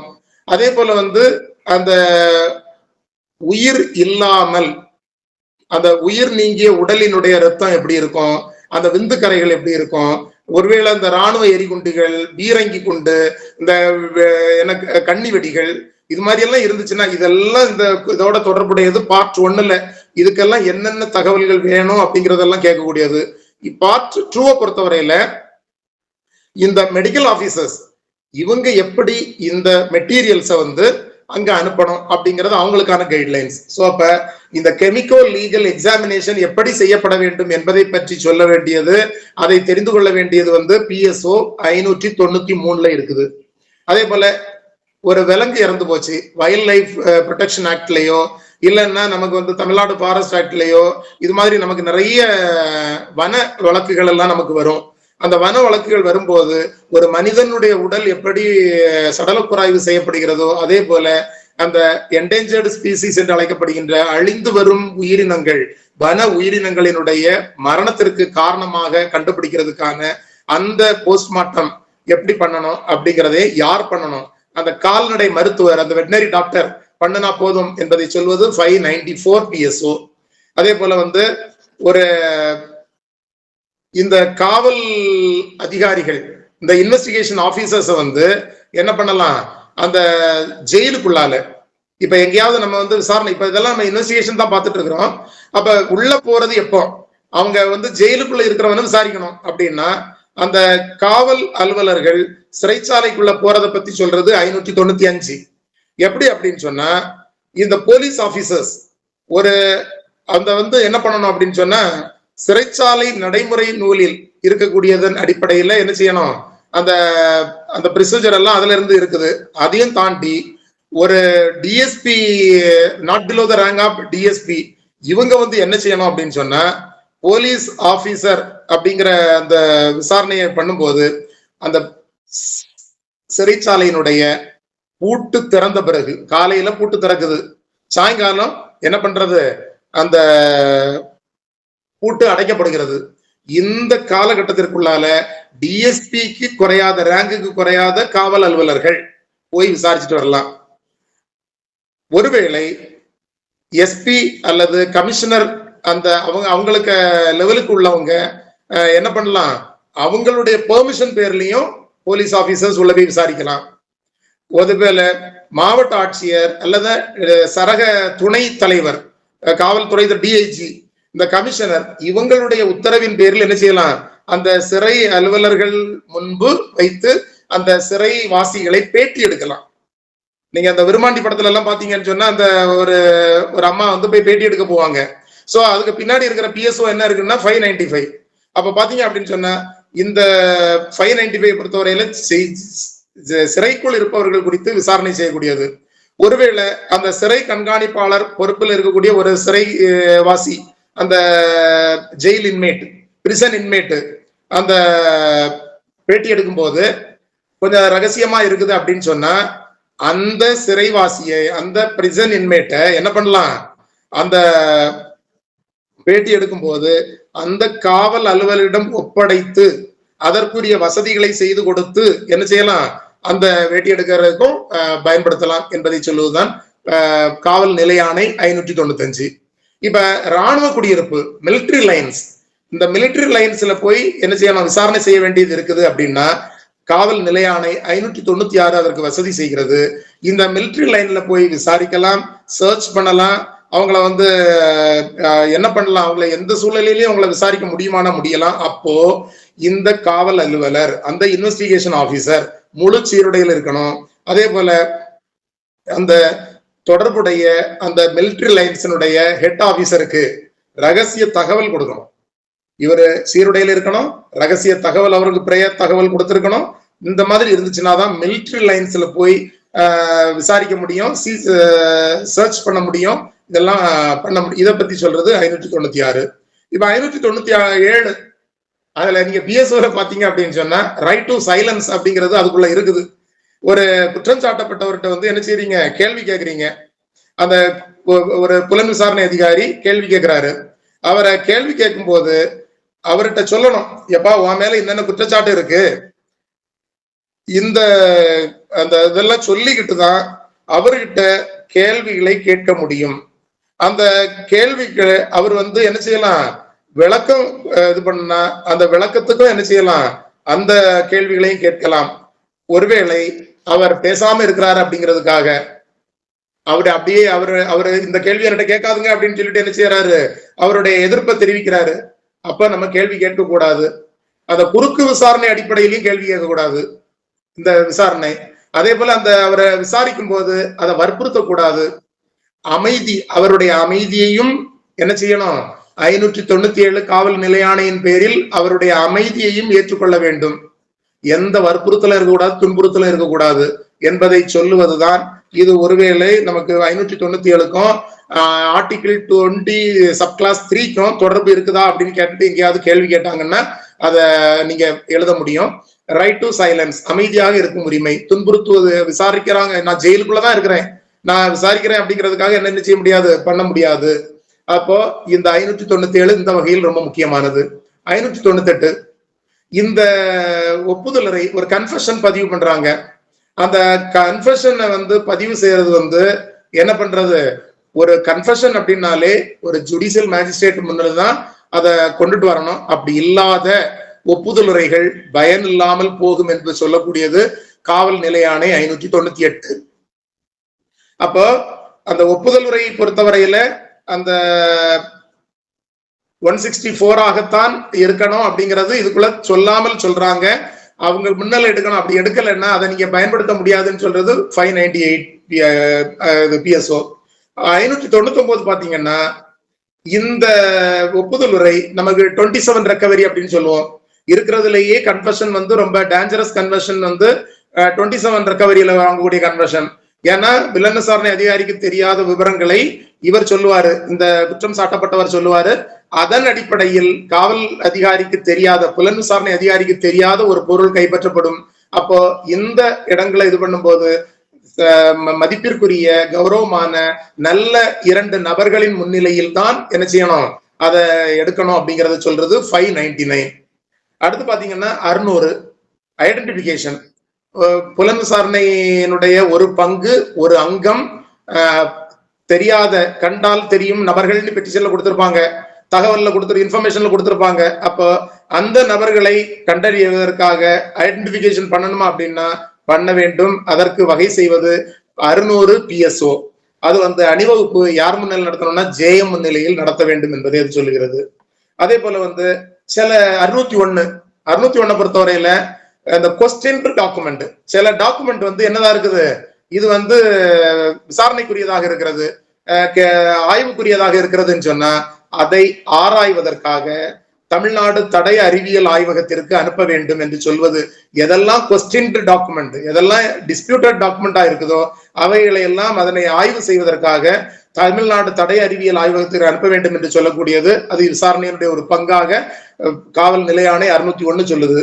அதே போல துப்பாக்கி தோட்டாக்கள், குண்டுகள் மூலமாக குற்றம் செய்யப்பட்டிருக்கிறதுன்னு சொன்னா அவற்றையும் அந்த தடய அறிவியல் ஆய்வு கூட்டத்தின் மூலமாக பரிசோதித்து, அதே போல ஃபயர் ஆர்ம் எக்ஸ்பர்ட் மூலமாக ரிப்போர்ட் வாங்கி அந்த இன்வெஸ்டிகேஷனை செய்ய வேண்டும் என்று சொல்வது காவல் நிலைய ஆணை 602.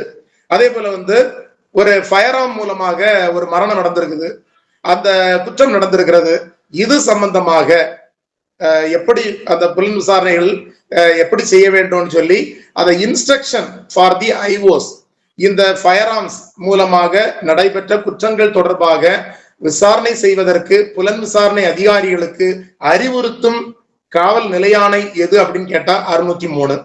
604 பாத்தீங்கன்னா அந்த போஸ்ட் ஆபீஸ், ஒரு போஸ்ட் ஆபீஸ்ல இருக்கக்கூடிய ரெக்கார்ட்ஸ், அந்த ரெக்கார்ட்ஸை போலீஸ் இன்ஸ்பெக்ட் பண்ண முடியுமான்னா பண்ண முடியும். 604 PSO படி அதை போஸ்ட் ஆபீஸ் அஞ்சல் அலுவலகங்களில் இருக்கக்கூடிய பதிவுறுக்களை, ஒருத்தர் அனுப்பின கடிதம், அதுல ஏதாவது ஒரு தகவல் இருக்கா இல்லையா, அது போய் சேர்றதுக்கு முன்னாடி அதை போய் பார்க்கணும்.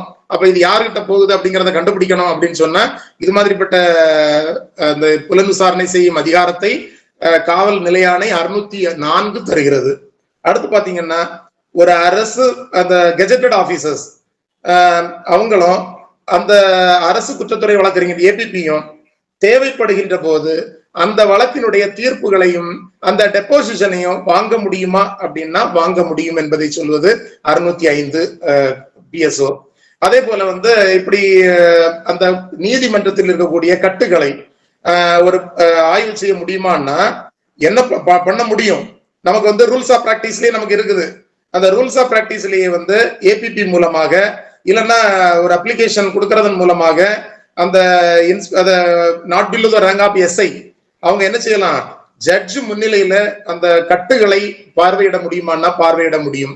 இந்த அடிப்படையில் இந்த காவல் ஒரு அலுவலர் தனது விசாரணையை காவல் நிலையாணைகளின் பேரில் செய்து அந்த விசாரணையை இன்னும் மெருகூட்ட முடியும் என்கிற அந்த தகவலை நமக்கு இது தருகிறது. இன்னும் 2 ஏரியா இருக்குது, அதை இன்னொரு வகுப்புல பாத்துக்கலாம். இப்போ நாம சொன்னதுல ஏதாவது உங்களுக்கு புரியாம இருந்தால் மட்டும் கேளுங்க, இல்லைன்னா வகுப்பை நிறுத்திடலாம்.